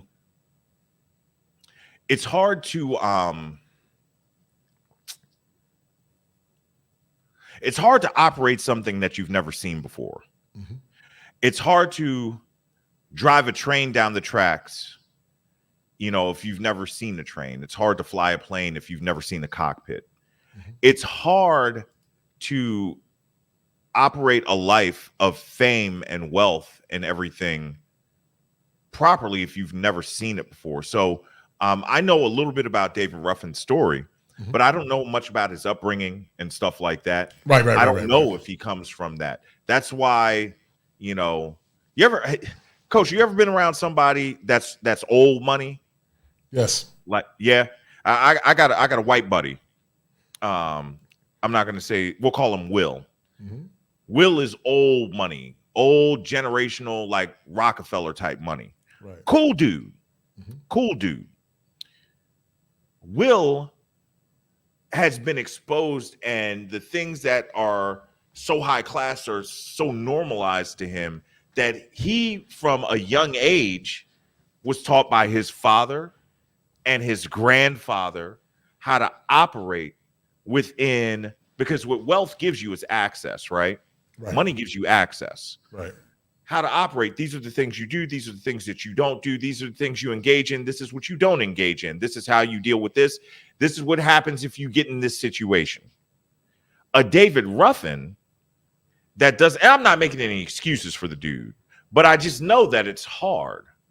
It's hard. You hear, I've told the story, and but I'm not nearly as famous as Kevin Samuels. Kevin Samuels tells the story of the first time he dated a white woman. Have you heard his story? No, I haven't. Tell me about it. And he was, oh my gosh, man, I've lived what he's dealing with. And the white girl in college was so good to him and everything, and did so much stuff. He was like, yo, what is wrong with her? Because he had never experienced it. Never experienced it, right. You know what I'm saying? So when it's so foreign, you don't know how to properly operate it. I kind of get where David's coming from. Here's why I won't give him a pass, is because everybody else was telling him, you know, he didn't build the Temptations by himself. Right. So he was actually in a group that came up with him, and they were all telling him, bro, you're doing this the wrong way. So a lot of that is, I won't call it narcissism, but it's definitely hubris. You know what I mean? Right, So- right. Well, it's definitely some narcissistic traits. As I said, David Ruffin bloodline is literally from my county. Literally, do the research. It would shock me because I had some friends that I went to high school with that were Ruffins. And so, like I said, his grandparents were from my hometown. From my hometown, they went to Alabama and Mississippi. And from there, he formed it. And when I found out, I was like, wow, one of the greatest soul singers in the world literally is from where I'm from. I mean, I couldn't believe it. It was spellbounding. But one of the things I say, Guap, as it relates to power, I often say, fire for your mind. Fire for your mind. But the kosher. But I often say fire for your mind because fire means purification. There are many thinking errors in our community that needs fire and purification to more or less eradicate the thinking errors that we have in our community. But also, similar to what the gospel says, that gold without fire can never become pure gold. In the clinical world, we call it schema modification, but also cognitive restructuring. And so I talked about the synonym, or not the synonym, but the concept acronym called DEAF. You know, it stands for, it's a byproduct of cognitive dissonance. And it means that they deny the evidence, they become enraged when you present them with the evidence, they argue, do ad hominem attacks, meaning they attack the messenger instead of the message, and then they fight or flee. And that's why fire for your mind is so important, because see, in neuroscience, it's a such thing called the neurons and the synapses.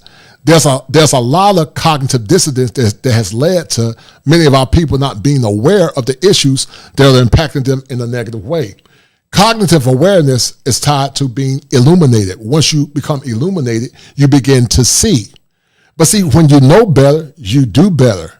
So the question remains that as you are being the clarion caller for some of our women and men to rise up to the mantle of truth and justice, will they listen? Because see, when you know better, you must do better. But the problem is that I feel that there are more deaf than those that are willing to more or less hear what we're trying to say. I got my man Yaziz on, but before I say, shout out to Miss Parker for the $5 super sticker. Shout out to my man Barry Hamilton. He said that a wonderful and insightful conversation with two great guys. And so I got my man Yaziz on. He's an intellectual. Unmute yourself, and what do you want to add to this conversation, brother? Well, y'all brothers dropping a lot of science. Of course, I don't want to take up the talking space. I'm only going to jump on here to ask this question, just to hear both of y'all do a deep dive on it, because y'all elders and y'all have a lot of experience. And I know Guapo was saying about his 2 other marriages to Black women before he got his marriage with a Colombian woman. Right. And this is for the both of y'all. The question is generally, like, for instance, from your experience, I had an elder told me, if a woman breaks up with you or she hurts you, you gotta go into the gym. You gotta exercise.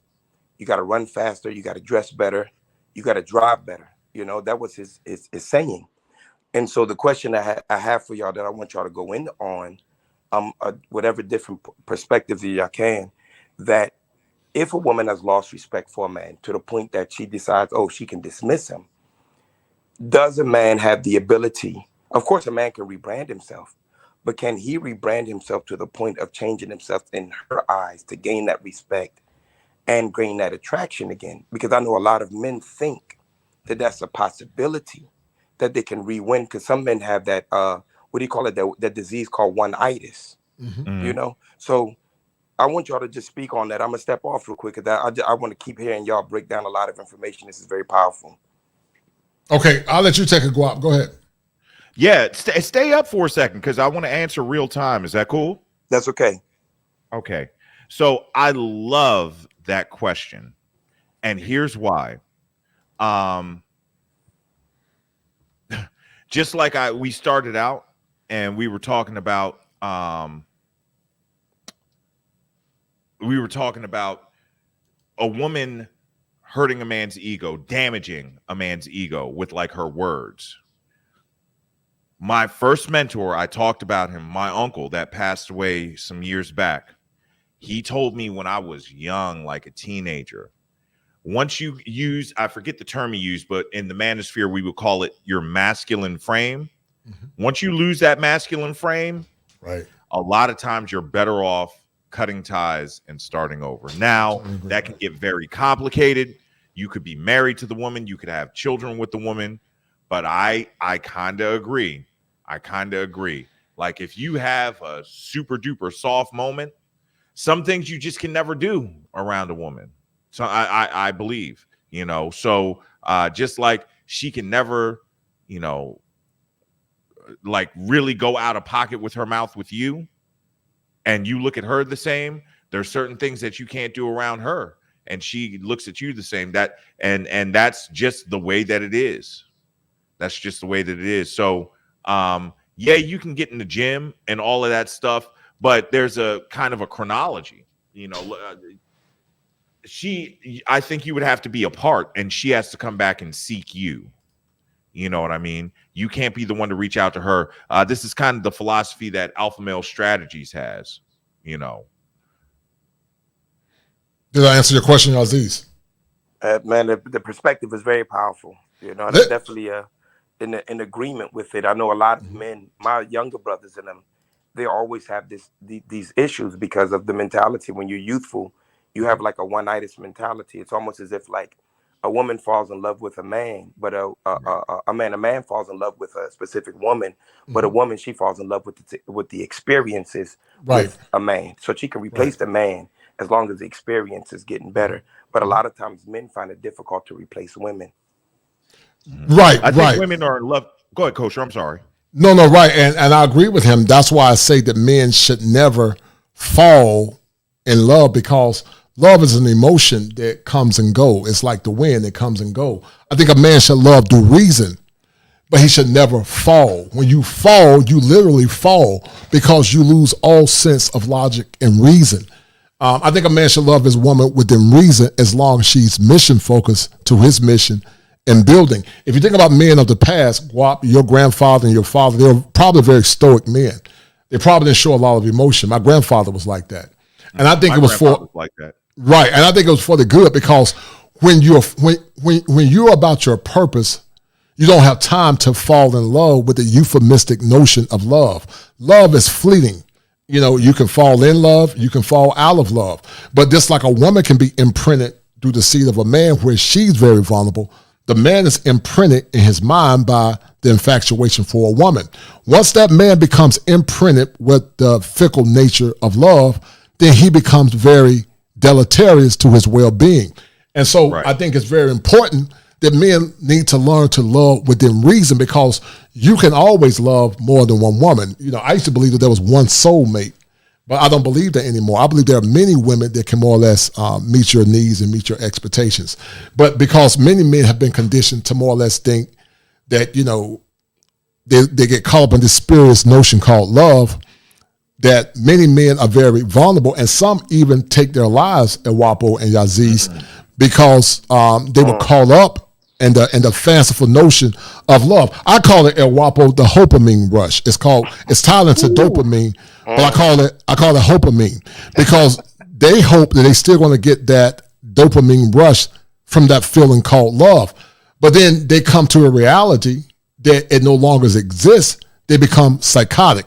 And it goes back to what you call it, that cognitive break, or what I call a schema affliction. And that's when men are very dangerous, similar to Rajay Black. So I think it's very important that men learn to keep their ego in check as it relates to the spurious notion called love, because just like love arrive, it can also go away. Your purpose supersedes the feeling of love. When a woman can love you outside of the feeling of love, then she really loves you. The love for a man is honor, respect, and her ability to be disciplined. But when a woman feelings supersede your honor and respect, then you can no longer have her in your life because her feelings supersede your principles. The gospel says that heaven and earth will pass away, but my word will stand forever. And every man has an inner sanctum, which is his word, that cannot be superseded. I'm going to do a show about that at some point, called the inner sanctum of masculinity. That's his holy place that no one can violate, not even other men. And so when men learn to stand on the inner sanctum of their word, which is their masculinity and their mind as men, then they don't get moved by when women come into their life and don't honor them. They just let them go because they realize that their word is more important than the fleeting feeling called love. Can I say something real fast, Kosher? Yes, sir. Go ahead. Brother. And we probably should have this conversation offline, but I'm gonna tell you right now, you should have like a weekly, 5 or 8 minute segment show. I hope you have a glossary of kosher clinicianisms, because the way you broke down falling in love, last time I fell in love, I literally almost lost my life. Talk about it. I want you to talk about. Tell the brothers about that as it relates to your that's ego. a whole nother show, man. We'll be on here 2 more hours, man. Okay, cool. But it's the truth. Go ahead, man. Now, I've been in love, but it's been a controlled love. Falling in love, like falling, being out of control. Right. Woo! It's dangerous. When I tell you, I literally almost, El Guapo was almost not here. I almost died behind that. Seriously. Right. It's crazy. So I would love to see you do like an 8-minute show on that. Oh, I'm on it. It's ironic you said that, man. I've been that. It's almost like you read my mind, because I'm working on that behind the scenes. I got a lot of little small things that I'm working on. Dopamine. That's another show. The Medusa Complex is like 3 show, 3 standalone video. Man, please write this stuff down.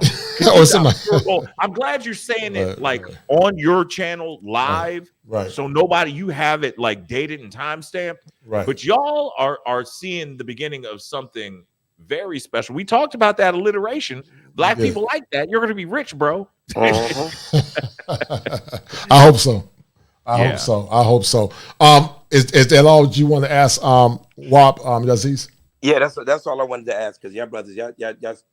I mean, you brought that's a fire for your mind. I'm gonna go ahead and reason with that and meditate with it. It's very powerful. And what I got out of it very simply is that generally it's almost like man falling in love is actually going, like when we say women go into their masculine, a man falling in love is similar to a man going into his feminine. Boom! I like that. Right. It's like he's putting himself second, because the moment he falls in love, the scriptures always said that, wherever a man treasures, there would his heart be also. Right. Hence the reason why it says to love with all your heart, soul, and might. And that can't go towards a woman, because the moment it goes to a woman, you become secondary to everything that she desires and wants. And that makes you beta. Right. And I think a lot of the songs, when you think about the songs from the 90s, I'm gonna do a show on that at some point. Those songs made us very beta, because it made us more or less defer our power as it relates to our women, which gave us many times not an inflated ego as it relates to consciousness, but a very deflated ego. And, what I've learned with women only respect power and strength. Women love masculine men. Women love men that will periodically check them. A woman don't want a man that always say yes, dear, okay, honey, that goofy stuff. Women want men to be men. Even the ones that say they don't, even the most ardent feminists want a man to be a man and to stand firm on his masculine principles and to love her when she's right, but check that behavior when she's wrong. Because you can't have homeostasis in a relationship until you check that. In a relationship, she got a benefit, you got a benefit. And Tender Pendergrass said it better than me. It's so good to love somebody and somebody to love you back. When it's in balance, then both parties benefit. Both benefit. You just gave $1,000 worth of game, man. You did. I got a theory. Can I get a little incendiary? Yeah, go ahead. Just a tiny bit. Yes, sir. Go ahead. All right. Just between us. just right now. You might want to clip this out when we finish this. All right, go ahead, man. That whole thing about women loving masculine men. Right. Even women that like women that tend to be on the masculine side of that woman relationship can't help but like a masculine man. Mm-hmm. Deep down inside, I'm just telling you like I know, and I don't want to say too much because LeBay is watching this, but I'm telling you, that's $1,000 worth of game. Right. And if you can stand on that masculine square for real, mm-hmm. Yeah, there's some benefits to being, I don't want to say toxic masculine, but hyper masculine. I consider myself hyper masculine. Right. Yeah. No, it's right. It's definitely benefits from it. And the dangers to that is that if you're constantly exuding that masculine energy to get her in line, then you have to let her go. But if she's a woman, and your wife to be is from Colombian culture, they call it machismo or machista. The men there don't tolerate the stuff that men here in America tolerate. And I think women are turned on by very masculine men that are kind. But see, the problem is, Wap, I think a lot of women want a rose. They want a man that's a rose, but at the same time, rugged on the edges. And you can't get both. Men are looking for women that can complement them. You talked about your term that you coined called a feminine amplifier. An amplifier is like how you amplify music. It's a vibration. But synonymous to that as it relates to an aphrodisiac is a term I created called a feminine oscillator. Just like perfume begins to oscillate in the room. And like the gospel says, a sweet smelling savor to the nose. It smells good when you're around a feminine woman. It's very intoxicating to the point that a man can get lost in himself where he finds a very feminine woman. And as I said earlier, just like a woman as an appendage to the ego of a man, it helps that man feel encouraged and empowered. I want you to talk about briefly, before someone else pop on, about how femininity is so important to the male ego as it relates, El Guapo, to more or less harnessing the negative part of the ego as well. Yeah, so let's go back to that whole term dichotomy. Success leaves clues that you can't have one without the other. And when you do start to have that, now you want to see toxic masculinity, because I do believe it exists. Right. You know where you'll see it? Prison. Where there is no feminine energy. That's where you see toxic masculinity. When you have good, strong feminine energy, let me tell you something. This is why fathers with daughters become so protective, because young women, girls, little girls have no choice but to operate in their feminine. When they're young, they're 2-3 years old, daddy, and they cry all the time and stuff like that. It forces you into your protective. It forces you into your provider. It makes you be like that. Well, guess what, ladies? When you operate in your feminine, just like now, I do believe that men set the tone and the pace in a relationship. But let's say I have a bad moment and LeBea says something to me and I'm like, listen, man, I'm busy. I'm doing something, blah, blah, blah. That's just hypothetical, right? And she's like, okay, Guapo, let me know if you need anything. And she just gets hyper feminine. Right. I'd be like, oh, That's right. I got to protect her, even to the point that I can't be mean or anything like that. Baby, I'm sorry. My bad, yo. Right. I didn't mean to do anything like that. It balances you, right? Yes, it does. You guys don't understand women. And here's the real cool thing for you ladies. And if none of y'all get this, I'm fine with it. I'm going to teach my daughters this, and they're going to rule the freaking world or their house or whatever.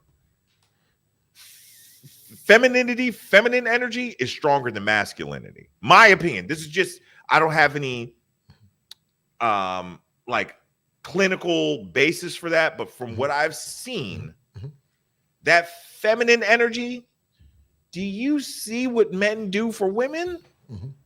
Way stronger than what women do for men. So that feminine energy, boy, is something else. Well, I think they're compliments, Guap. I think her strength is his weakness, and his weakness is her strength. I think they're actually complements of one another when they're in synchronicity. Right. But I know where you're going at, though. I know where. Go ahead. Go ahead. I just know that when you find a good feminine woman, man, oh man, a man will move heavens and earth to be with her. Don't let her be cute too. You know what I'm saying? Yeah. Seriously. No doubt. Let me tell you. Well, let me not say that. I was about to say something stupid. Never mind. Hey, hold tight. Let me shout these super stickers out. Shout out to Judah Blues for the $20 super sticker. Thank you, brother. And then also shout out to Big Bad Bull. He said 5 for your mind, no doubt. Thank you, brother. The lines are open. If you guys have some more questions, ladies too, that you would like to ask El Guapo, feel free to come up and join the conversation, because we're talking about the ego and the disenfranchisement of the brotherhood. And you know, and I know, as I showed you from the small clip, that the ego can be a vice or a virtue when it's harnessed correctly.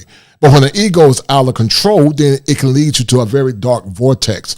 You know, when you think about the vortex, El Guapo, and the ego, what does that mean to you when you think about a vortex? You know, that vortex is that dark circle, that dark hole that, you know, similar to the thing you see on my screen.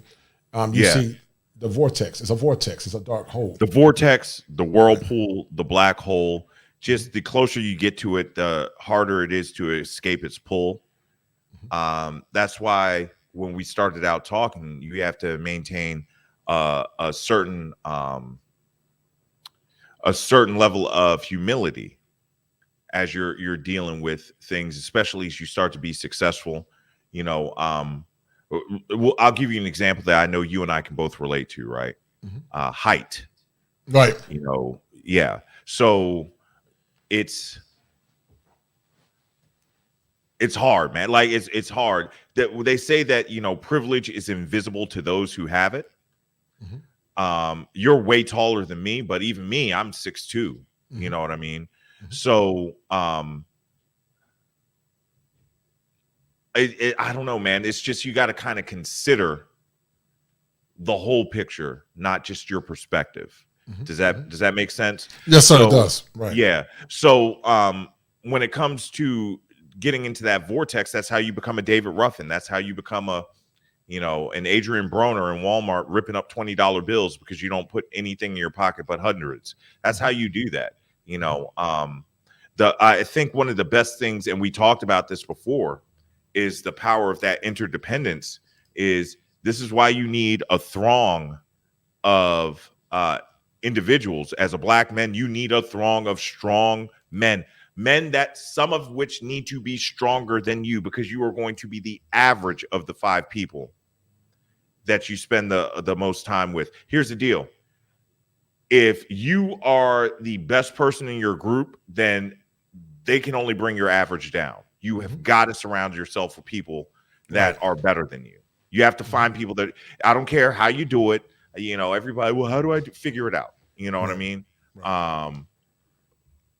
Earn your way into the circles where those men are and get around them.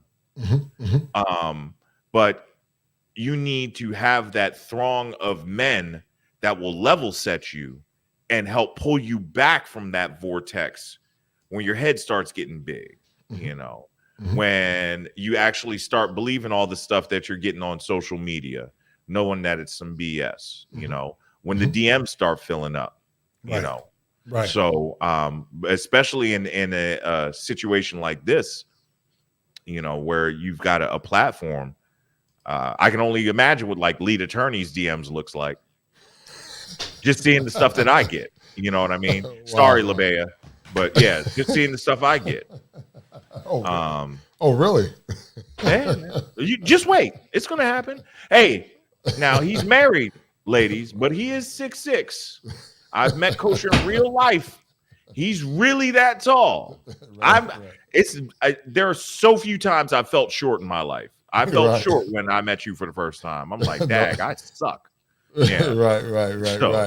Right. Money Life Business. How you doing, brother? You were on from the last show. How would you like to add to this conversation with me and El Guapo from Beautiful Lives? Well, first of all, salutations to El Guapo. Actually, I'm actually a Patreon on your channel. Oh, fantastic! Yeah, it's a wonderful thing. I was looking for you the past couple of days, but man, I did the move and I've been sick for like 3 weeks, and I acknowledge I did not do good with Patreon in December. I'm gonna make it up to you all this month. That's a promise. I believe you. I believe you. I ain't going nowhere. So, Kosher, I'm gonna let you know it's a wonderful thing you got going on tonight. There was a lot of talking points that I saw, and for me to add to this, it's really not too much to add because you guys really covered the basis on this one. Oh my God. Right. Well, you know, Guapo told me something, and I'm going to get a Patreon. I maybe I need to go fly down to Maryland. Him and I sit down and go over it because, I'm giving you guys some gems, man. And I do it because I love the Brotherhood. But he's correct. You got to protect your brand, and I've been giving a lot of the Leo is very generous. We give a lot away, a lot of things because this is my nature to do it. But I got to start seeing this thing as a business too because, as I said, it's very time consuming. And you don't want to, just give and give and give and get nothing in return. Your time is your greatest investment.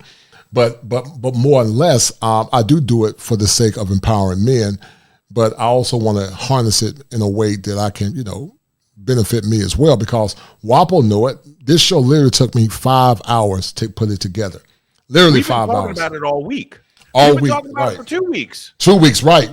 Guapo and I have been going back. Actually, it's taking longer than that. I would probably say even about 8 hours, right, Guapo? If you think about the conversations, 8 to 9 hours what it takes to put these shows together. And that's why I tell people to take it serious and donate and appreciate. And you guys have done a great job tonight. I really appreciate that. But to the 86 that are listening, subscribe to Beautiful Lives, but also share the content. If you don't have any money, when you share this content, you can help me get over my threshold. This channel should have been at 3,000 a long time ago, but I'm stuck at, in the 2,000s, close to 2,700. But let's get it to 3,000. Let's get this channel growing because it's time for men to become empowered. And when we have these coaching conversations with Beautiful Lives and myself, it helps amplify the movement for male empowerment. When you think about yourself, Money Life Basics, when you think about the cantankerous nature of the ego that can be bad, were you ever a slave to your ego? You played Division I basketball. Were you ever a slave to your ego? Oh, absolutely. As Division I basketball player, that ego is I was an orphan, so I didn't have the mother or the father. So I had to go out there and actually learn how to be a man from scratch. It might be a little bit better that I wasn't raised by a single mother, but either way, I had to learn it from scratch. And the ego, when you don't know how to control it, or you don't even know the definition of it, it's a horrible thing. It affected me horribly when I left the Division I and I went out in the world and I realized, okay, they only wanted me because I was in the spotlight. So yes, absolutely. Ego will take care of you. Yeah. I think that you know what though, that's kind of a rite of passage that I don't know how to learn that humility lesson when your Kosher will recognize this word. You played D1 ball, you were superior in certain ways. Okay. You just were. That's just the way it is. So when you're superior, I don't know how you can learn that lesson. I know that now this is just my belief system. the good Lord humbled El Guapo for sure. You know, I've been through it, and I'm glad I know that can happen, and I'm glad I learned it at a young age. But coming out from that, how do you operate now is the question I have, because you've learned the lesson, right? Oh yes, I learned it. I learned it twice. Okay. So at a young age, because of the ball, playing basketball, and then I had a divorce later on. That'll give it to you. That court system will definitely humble you. That's the equalizer. Yeah, absolutely. So the humbling part, especially when you're an older man, it's more than humbling. It even goes down to your pride. You have to reevaluate how you think about things, and maybe and definitely how you interact with your environment and other people. It gets down to that level. Man, that's fantastic. Awesome, Dre. I've never met you before, brother. How would you like to add to the conversation the male ego and the disenfranchisement of the brotherhood? How would you like to add to What's up, Awesome Dre? What's going on, El Guapo? That's my guy there, man. Glad you feeling better, black man. Man, I'm doing the thing, man. I'm trying to make it happen, man. Wonderful. Kosher Clinician. I'm happy to make your acquaintance, brother. No doubt. Respect, brother. Yes, sir. Shout out, first of all, man, I would like to say I'm always enjoying a fellowship with black men. This is something that has always been missed by me personally, because I'm from the streets. El Guapo knows that. He actually took time out to shoot me an email and tell me to move forward on my page. And man, I can't thank that brother enough, man, for because he didn't have to do that. Right. And being able to fellowship with other black men, because where I'm from, a lot of times when you see a black man, there's this your neck bristles up because you just don't you want to show him something. So just to be able to talk to black men and be able to understand that whether you're a white collar brother, blue collar brother, or a street one, you understand that we all face with a lot of the same conditions. So I just want to say that, Kosher Clinician. No doubt, no doubt. We have a powerful movement going on. El Guapo Beautiful Lives and I started our commemoration back maybe a year ago. Good brother, he's helped me, I've helped him. And this brother has been on the meteoric rise ever since. Yes. But when you think about people coming into these spaces trying to derail the movement of male empowerment, starting with money, life, business, why do you think that's the case? Do you see a burgeoning movement with people trying to sabotage the formation of male empowerment, in your opinion? Absolutely, black man. There has always been a systemic effort to destroy black men and to keep them subservient and keep them behind the black woman. I actually did a video on this a couple days ago, and while I was telling black men that one of the major issues, in my opinion, that first of all, I'd like to say this because I love David Ruffin. He's the greatest lead singer of all time. I'm right. I love him. But that's separate. I just got to shout out David Ruffin. Right. But I will say this is that black men have been told so much that we don't matter, and our wants and desires and needs should come second. And so what has happened is we tend to fall in line with what society pushes on us. And I tell black men this is why I just did a video on this. I say, listen, you brothers worried about the wrong thing. I suggest you focus on the first thing, which is yourself. Right. Build yourself. Start from your foundation and get. I call it get naked with yourself. Get brutally honest with the truth. Right. Your strengths, your weaknesses, and build that. And then if you're explaining, you're losing. So you don't even have to explain anything to a woman. When you present the formation, she gonna fall in line. And so that's what I tell black men more than anything. Stop worrying about her and what she do and trying to understand a fickle creature. I love women, but we have to understand the nature. Machiavelli said, a friend of mine gave me something while I was in prison 21 years ago. I'll never forget. He said, one can generally say this about men. They are ungrateful, fickle, simulators, and deceivers, greedy for gain and avoidance of danger. Men are less hesitant about harming one who makes himself loved than one who makes himself feared, because love is held together by a chain of obligation. And since men are a sorry lot, it's broken on every occasion in which their own self is concerned. But fear is held together by dreaded punishment, which will never abandon you. Now that's from Machiavelli. And I learned that 21 years ago. And what he was saying basically was not just men, that went for the humankind, that goes for women too. So let's worry about women and what they do or don't do. Let's focus on us black men and how we can build ourselves up to be the best we can be. And what happens is we will automatically take control because we were born to rule. That's what I would like to add, brothers. That's dope. Hey, can I say something real fast, Kosher? Yeah, go ahead, I didn't mean to be so long-winded, but no. Oh no, you were fine, brother. Go ahead. It was go ahead. succinct, man. Go ahead, brother. I'm talking like this is my platform. My bad, Kosher. This is your platform. I forgot where I was for a second, man. My bad. No, you're right. You're right. Go ahead, brother. Go ahead. But here's what I'll tell you. First of all, Awesome Dre, I've watched a couple of your videos. I am subscribed. I'm going to keep tuning in. Reach out. We'll talk soon, bro. I'm just getting settled in the new house. Yes, Money Life Business. You have a channel, I can tell, because you got a logo behind you, right? Yeah, what's the name of your channel, Dre? Awesome Dre, AWESUMDRE. Yeah. Write it in the private. I'll put it down, man, so people can go check it out, brother. And then Money Life Business. You have a channel? Yes, it's Money Life Business. Do me a favor. Shoot me an email or just send me a message in Patreon. I'm going to check you out. We'll talk. Okay. All right. Okay. But I appreciate both of you for the support of not just me, but of this information share that we're doing right now. And I'm gonna tell you right now, yo, like, yeah, I may have a couple more subs and stuff like that right now, but Kosher, you've got so much more wisdom than I do. Right. And it's so dope. Like, even though we talk about the waxing worse, hearing brothers like this actually gives me some hope. Maybe I've got too much hopamine in my system, but I got some hope. It's like, yo, it's some brothers like Awesome Dre. He hit me up behind the scenes, man, and he was so cool. And people, here's the thing.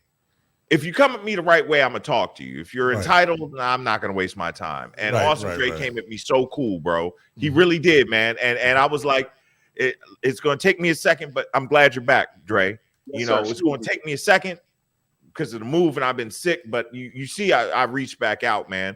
And yo, anything I can do, man. Yo, there's so much room at the table for us to all eat.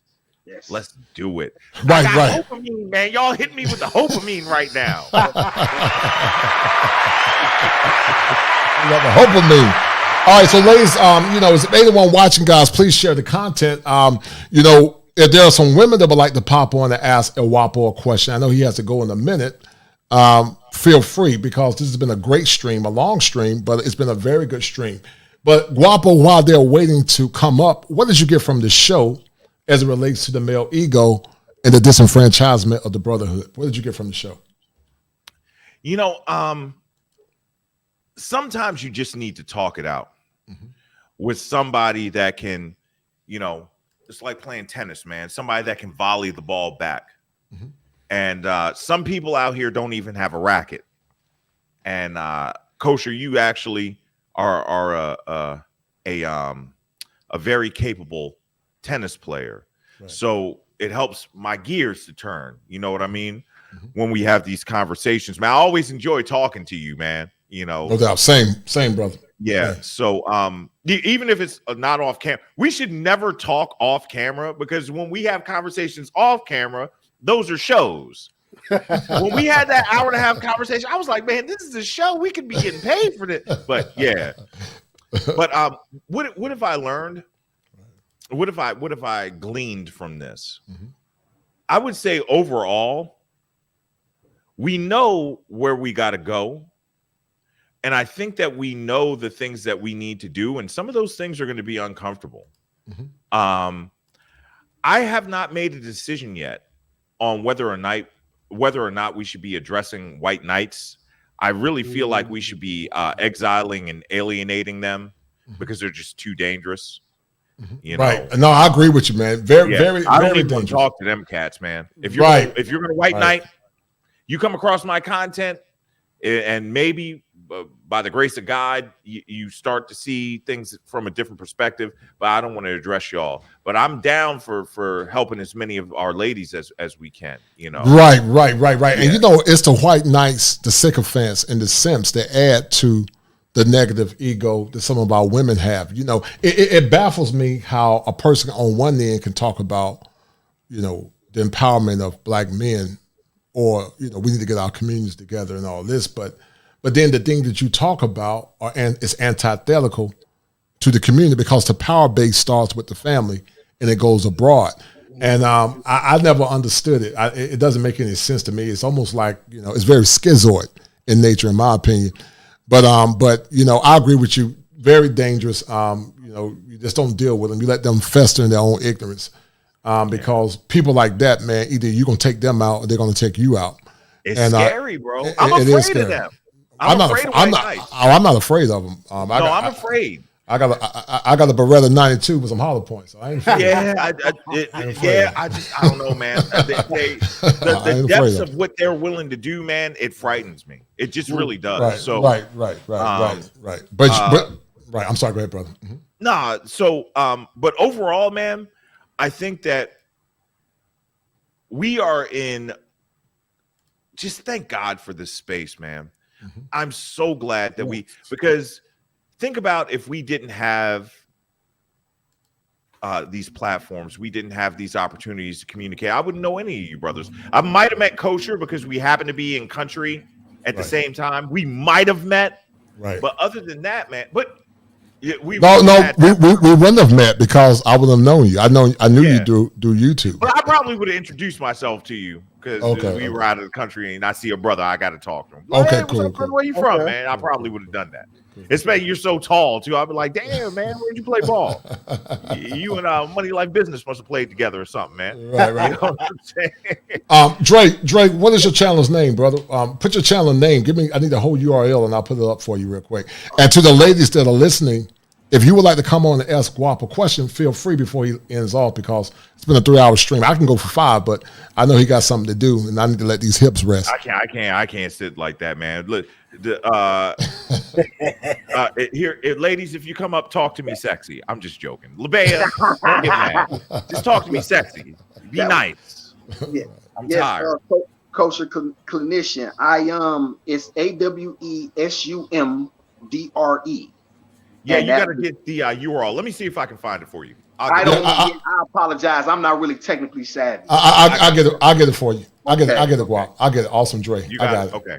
All right. So real quick, Money Like Business. What you get from the show, brother? How was it beneficial?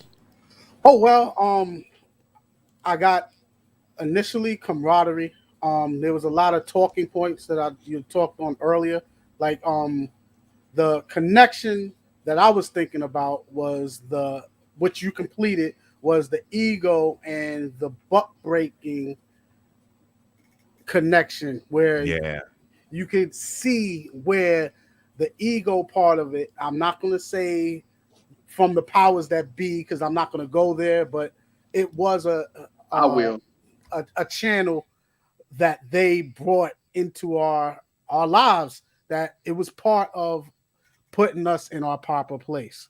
So that was a real big thing, because I had that type of thought pattern, but I didn't really get to connect it until I thought about it now. And you know how you bring out thoughts and you say it out loud, you could actually get through the whole thing. And until I heard you say it, I was able to get through the whole thing. So that was a big thing for me.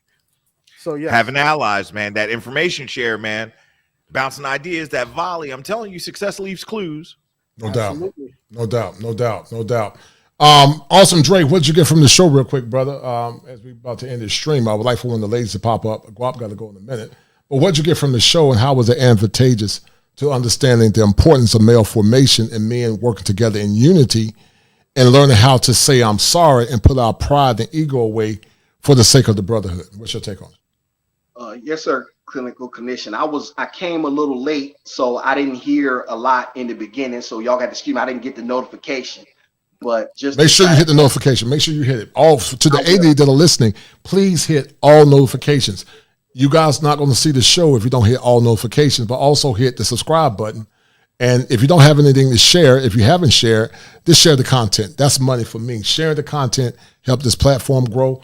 It helps get the message out. It helps me, El Guapo, and the brothers on the panel spread message of unity and hope and also empowerment. So what'd you get And from the you're show? getting free game that I'm mad that Kosher gives away for free. I'm gonna help you this week get your Patreon set up. Because for real, you shouldn't be putting this. Listen, let me tell you something. Awesome Dre, give me 1 second. Can I have 30 seconds? No. Kick that game. Great brother. Get that game, black man. A nasty truth that people do not value what they do not have to give something up for. I totally agree. Most people, it has to be money. Right. The amount of game that you've given, forget what I said. I'm your guest. I'm here at your disposal and your pleasure. No doubt. But the amount of info that you have given tonight is worth thousands of dollars. I don't say that tongue in cheek. Right. I just know my value, and I know what I would charge if I could come up with the stuff that you're saying. Right. And I right. can't. Right. I said this on my channel, Kosher, and I'm going to say it right now. This 2-part series we did was all your idea. Right. The whole subject, everything was your idea. Right. So if you, I'm gonna talk to you like y'all are from Baltimore, it's from love. If you dummies don't subscribe to Kosher, I mean, come on, man. You're getting it for free, but honestly, you're not going to be getting it for free for much longer. I'm about to hook you up, bro. I'm going to be like, man, don't put that stuff out there like that. Right. No, I totally agree. The producer complex. I was like, the what? Right. I was like, man, nope. Right. Put that behind the paywall. Right. And I've been telling people, I've been very generous with a lot of free gifts, but I got to start capitalizing on this because, Guapo, as I said earlier, this stuff is very time consuming. It takes a lot out of me. Appreciate it. They won't see the value in it unless you make them pay for it, man. I totally agree. I like something the lead said. He said something that was very profound. He said when he was doing his consultations where he would more or less give a low fee, he said many people didn't pay for it. But when he started raising the fee, it's like it's contraindicated. They begin to pay him for it. So people will pay for treasures. They'll pay for value. And if you want good content, if you want good quality stuff, you have to pay for it because Guap, you got the new King studio. You see the little icons I got in the back. I got my studio hooked up with some different things. Bro, the production is good. I like the intro, man. Not to get off, but just y'all are content creators. We're going to nerd out on content creation. I like the countdown, man, with the flames. That joint is dope. Right. That's that Leo swag, man. And I'm not surprised. And so I like I said, man, it's time consuming with production, money, and time away from my family. I mean, I got a family. I'm not a single man, but I do this once again because I do care about these brothers, and I want the movement to get out because there's a lot of mental illness in the Black community, especially with a lot of our men. I think their self-esteem is low, and I think many have a very deflated ego because they have never been encouraged, whether it be from their fathers or their mothers, but I would say many times from their fathers because I believe the fathers are the epigenesis to power. And so these shows are important because this is like the assembly hall that we had years ago when men would congregate together and more or less share ideals and build one another as we had to deal with the pursuits of war and life. And so, the gospel say that in a multitude of counselors there is safety, but also iron sharpens iron as it relates to the galvanization of the mind. So we need to continue to congregate and have these conversations because men need to continue to empower one another because there is a crisis, in my opinion, in heteronormative masculinity that needs to be addressed. And I don't think that we can adequately empower our women until we empower our men because men are the power base. You raise the men, then we can raise our women, and then we can raise our community. But what I challenge you, the women, how much power are you willing to give up? Because Frederick Douglass said it better than me. He said it succinctly that power never deferred to anything without a struggle. It never have, and it never will. Are you willing to give the power up to get the man that you want? Are you willing to more or less modify that negative schema that you have in order to get a good, righteous man that's going to love you and protect you? And if you have to, give his life for you. And I think that's the $1,000 question that only you ladies can answer as we talk about the ego in this timely discussion with El Guapo of Beautiful Lives. So Outstanding. it's very important. So ladies, Guap got to go, but we're about to leave in a minute. If you want to come on, ask Guap a question. Any more men that want to ask, please come on and ask Guap a question. This has been a very good show. I'm very grateful for Guap coming on, man. We got to do this again. You're going to be one of my first. Man. Yeah, you're going to be one of my first. You and TJ Randolph, the Ingram Experience, come up with a series called the Gen X Nexus. It's going to be very powerful. So, like I was saying, does anyone else have anything to ask Guap? Any more men that want to come on and ask him a question as it relates to the male ego? Real fast before we sign Can I off. throw something at you real fast before you get to that? Yes, sir. Go ahead, brother. Diego, where did he go? D'Angelo Bay said that he would subscribe to your Patreon. Mm-hmm. Oh, wow. Kosher, I'm talking to you. Okay, cool. Yeah, so start that Patreon. Okay. He said that he would subscribe, man. So yeah, get that Patreon going. Well, we're gonna talk about it because I got to do it, and I want to send a special shout out to my homie, the guest, the host, Guapo from Beautiful Lives. Just dropped 50 on you, brother. Thank you, brother. I appreciate it. Michael Green. And you get that cash out. We ain't giving that to YouTube, bro. We ain't getting nothing to YouTube. And shout out to my man Michael Green for the $5 on Cash App, and also to my man Jamal Fully Love. I really appreciate it, guys. When you guys give, and Guapo, you know it, when people give, it encourages you to even fight even more. You see my studio and my equipment. A lot of you guys, some guys talk about improving studios. You have done it, and I've done it. I've kicked out literally over $5,000 and building this platform to make it very stable. Guap, you know when we first started, very dark lighting. I didn't have nowhere near what I got now. But you've seen the elevation and the rise of my studio. I call it my office studio. And that's just part of my nature. I like to give the best to the people I love. I don't like mediocrity. I like the best. And so I'm honored for everything you guys have done on tonight as it relates to this conversation. So real quick, guys, anyone else want to come on and ask Guap a question? I know he has to go to be with his wife. But anyone else have to ask Guap a question before we end the show, ladies or men, real quick? Anyone else want to pop in? They're good, man. That's like Howard Stern says, man. That we've done it all, we've said it all. That means we had a good time. You know, I love you, man, because I don't stay on live streams more than 2 hours. Yeah, I know, man. No, I love you too, brother. You know, and I appreciate everything that you've done, man. From the first few shows that we did. After I met you in Brazil with the Al Grease series, I look forward to you and I being in the show with Al Grease and Frustrated 3. And hopefully soon, me and you, Grease, and maybe Aaron Ferris can have a collaboration. Because there's been a lot of trolls in these spaces, man, trying to, more or less defecate on brothers for more or less exercising their options. It's funny like to me. It.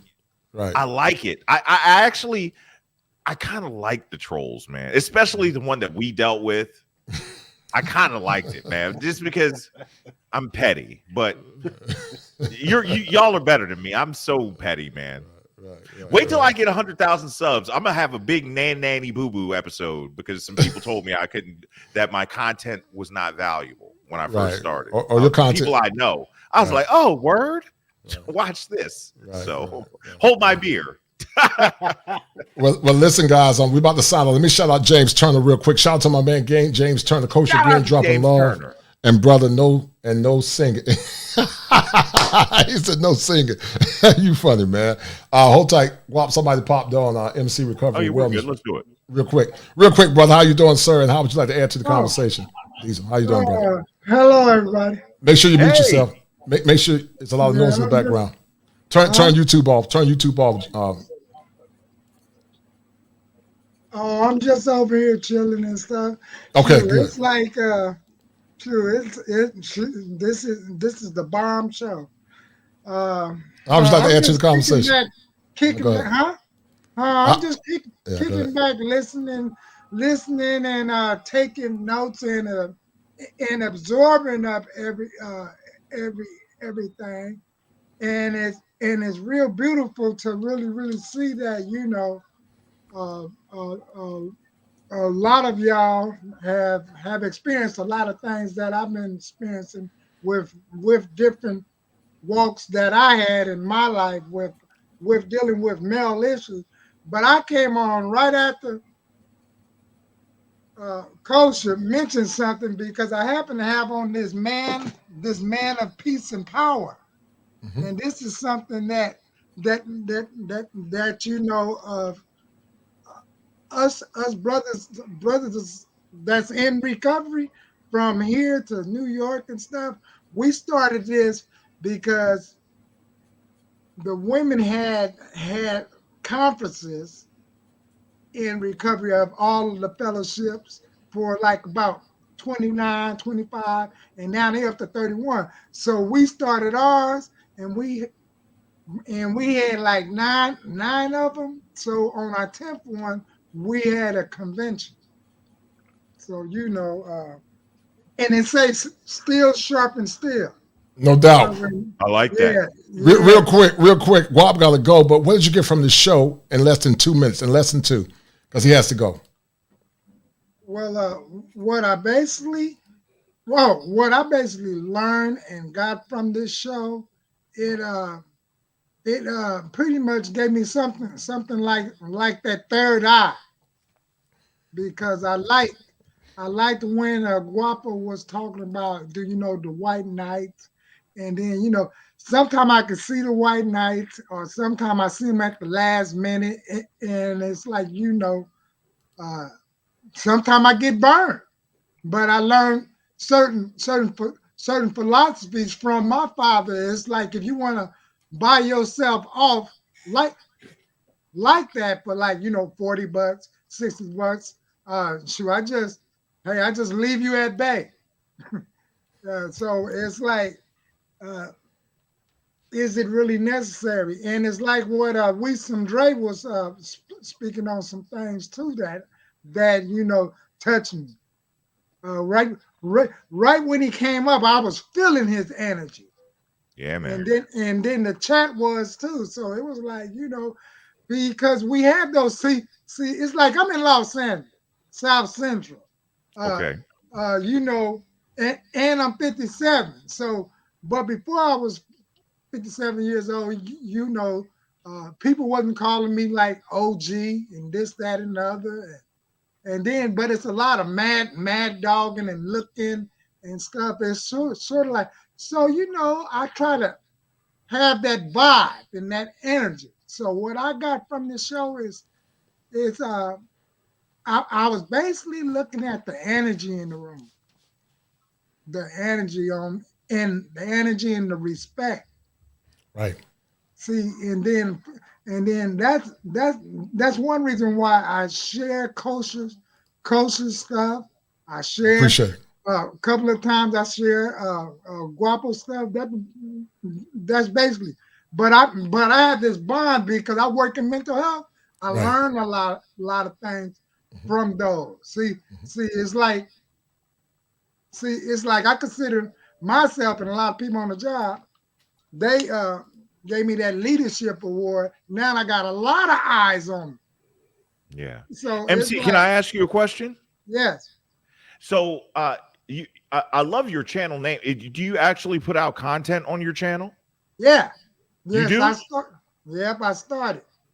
Okay. When did you start? I started right after I saw Kosher on the Lead Attorney show. And I said, wait a minute, if he's mental health and I'm a chemical dependency counselor and outreach specialist, let me give this stuff away. That's what recovery is about. In order for me to keep it, I have to give it away. Right. Kosher, you see, that's what I'm talking about, affecting change. Right. A lot of people talk about it. We bees about it. Right. MC, that's dope, man. I'm going to check your channel out, man. I'm going to check your channel. How do I get one of those MOPP shirts?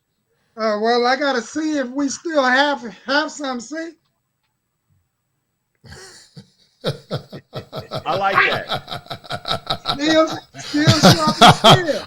I thought you were about. I thought it'll be tight on my chest.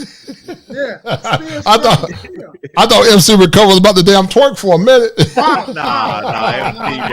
MC's cool. I have fun with you, MC. Yeah. But listen, gentlemen, I'm gonna throw on this Chanel real fast. But I'm gonna open up.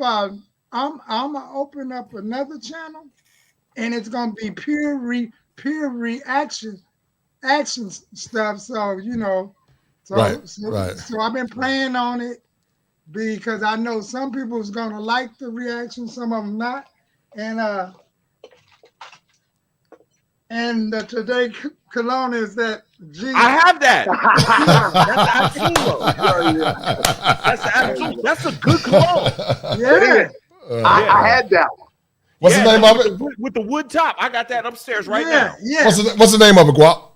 That's the Agua de Gia Absolo. Yeah, it's good.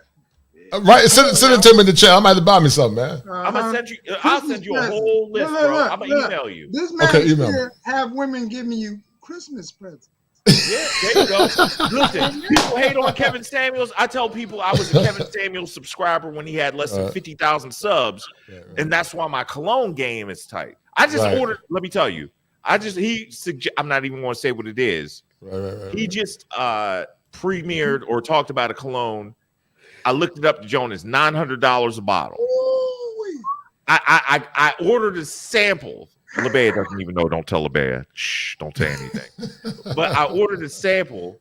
The little sample was like $50. I just got to smell it before I spend $900 on it. That's but hey, yeah, it's information share, man. Let me tell you. Oh, I can't say that, man. I can't say it. Let me get out of here. I've had 3 scotches. It's time. Right. But listen, Guap, I'm gonna let you go, man. Thank you, brother, for coming on. Everybody give Guap a round of applause. That is a round of applause for that excellent expose, man. I appreciate it, brother. I love you. And we will finish the conversation behind the scene. And also, at some point, I'm going to come to, Maryland, D.C., and we're going to chop it up as brothers, man, and finish talking, man. We can meet halfway. We can meet in VA. Oh, no. I got friends up in the Silver Springs area. I'll be up there. We'll chop it up, bro. Don't worry about it. We'll do it. All right. Be good, brother. Thank you, bro. All right, boss. All right. Be good. All right. So, guys, listen, about to sign off. Anybody else want to pop on and ask a question to the gentleman? Any ladies would like to pop on and ask a question before we sign off? Awesome, Dre, where are you from, brother? You from Brooklyn? You from Queens? No, sir. I'm actually from Detroit, Michigan. Born and raised. Oh, you got the game. You from Detroit. Y'all Detroit brothers, y'all get it in, man. But I'm actually in West Virginia now. I won't be staying here long, but I'm in West Virginia currently. Okay, cool. So any of the women that would like to come in real quick and ask a question, or men, we're going to end the stream. But before we end the stream, I want to ask you a question, Austin Dre. You said you spent some time. I think you said you were incarcerated. Yes, sir. 3 times. 3 times, right? And so, how did your ego in less than 2 minutes? Play a role in your incarceration, in your opinion? Kosher Clinician. That's something. First of all, I would say, if anything, it made me. I was broken, so I couldn't build myself up until I was broken. And once I was broken, because I lost everything, and when I say everything, I mean everything. And if you, I speak it a lot on my page, so obviously, now's not the time to go into the in depths of it, but you can see some of my stories on there. But I'm putting it all out there. Right. And so once I was broken, then I began to rebuild myself. Right. And so as far as my ego, it's healthy, but also listen, there's nothing more important than being humble, because truth be told, just wherever you came from, you'll be banished right back. Mm-hmm. So I think in less than 2 minutes, I think that's about the best I got for you. That's a great question. Yeah, we got a lot. Well, listen, guys, we're about to sign off. I'm waiting for one of the ladies or the men, but it appears that no one's going to come on. I'm about to sign off. This has been an awesome stream, almost a 3-hour and 30-minute stream talking about the power of the ego. But we're going to sign off. Thank you guys once again for everything you guys have done. I love the support. I love the camaraderie. I love what we're trying to do with this movement as we work to empower the brotherhood. So thank you guys. Thank you, Awesome Dre. Thank you, a Money Life Businessman. Anything else you want to add, brother, before we sign off? Oh no, I'm still doing well from the conversation we had yesterday. No doubt, man. No doubt. Well, anyway, I'm instant recovery, guys. We're about to sign off, man. I will see you guys. It's time for me to get these achy hips of mine some rest. And guys, I love you guys, and we're going to sign off. Thank you, sir. The pleasure, everyone. All right. Thank you, guys. I told you guys that there are 7 steps that a man must go through in order to become an optimized male, and understanding the power of the mind and how it relates to the body is paramount to the functioning of a man. We're about to sign off, guys. This has been another awesome show. Thank you to all the men and the women that listen.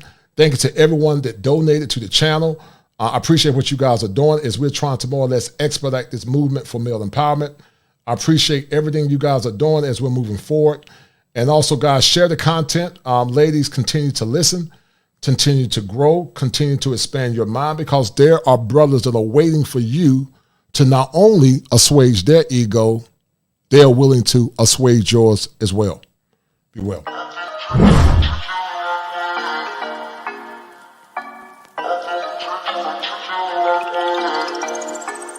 4 in the morning, you got me up, all cause you need to talk. To 4 in the evening, wanna break up, say that you've had enough.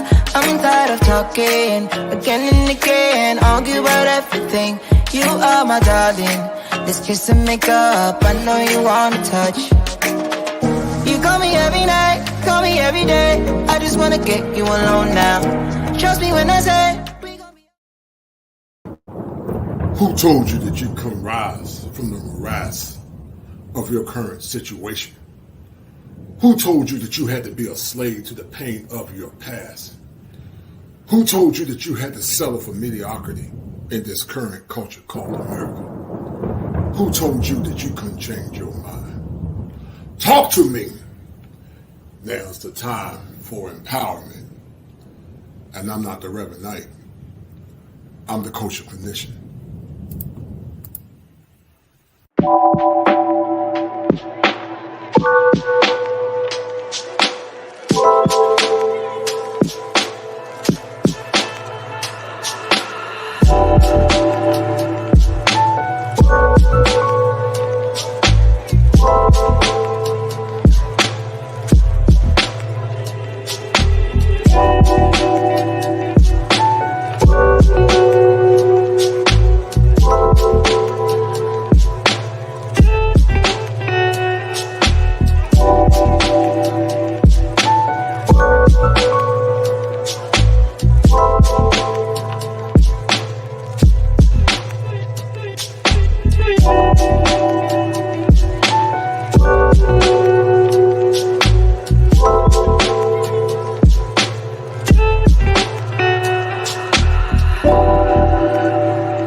I've really been addicted to you.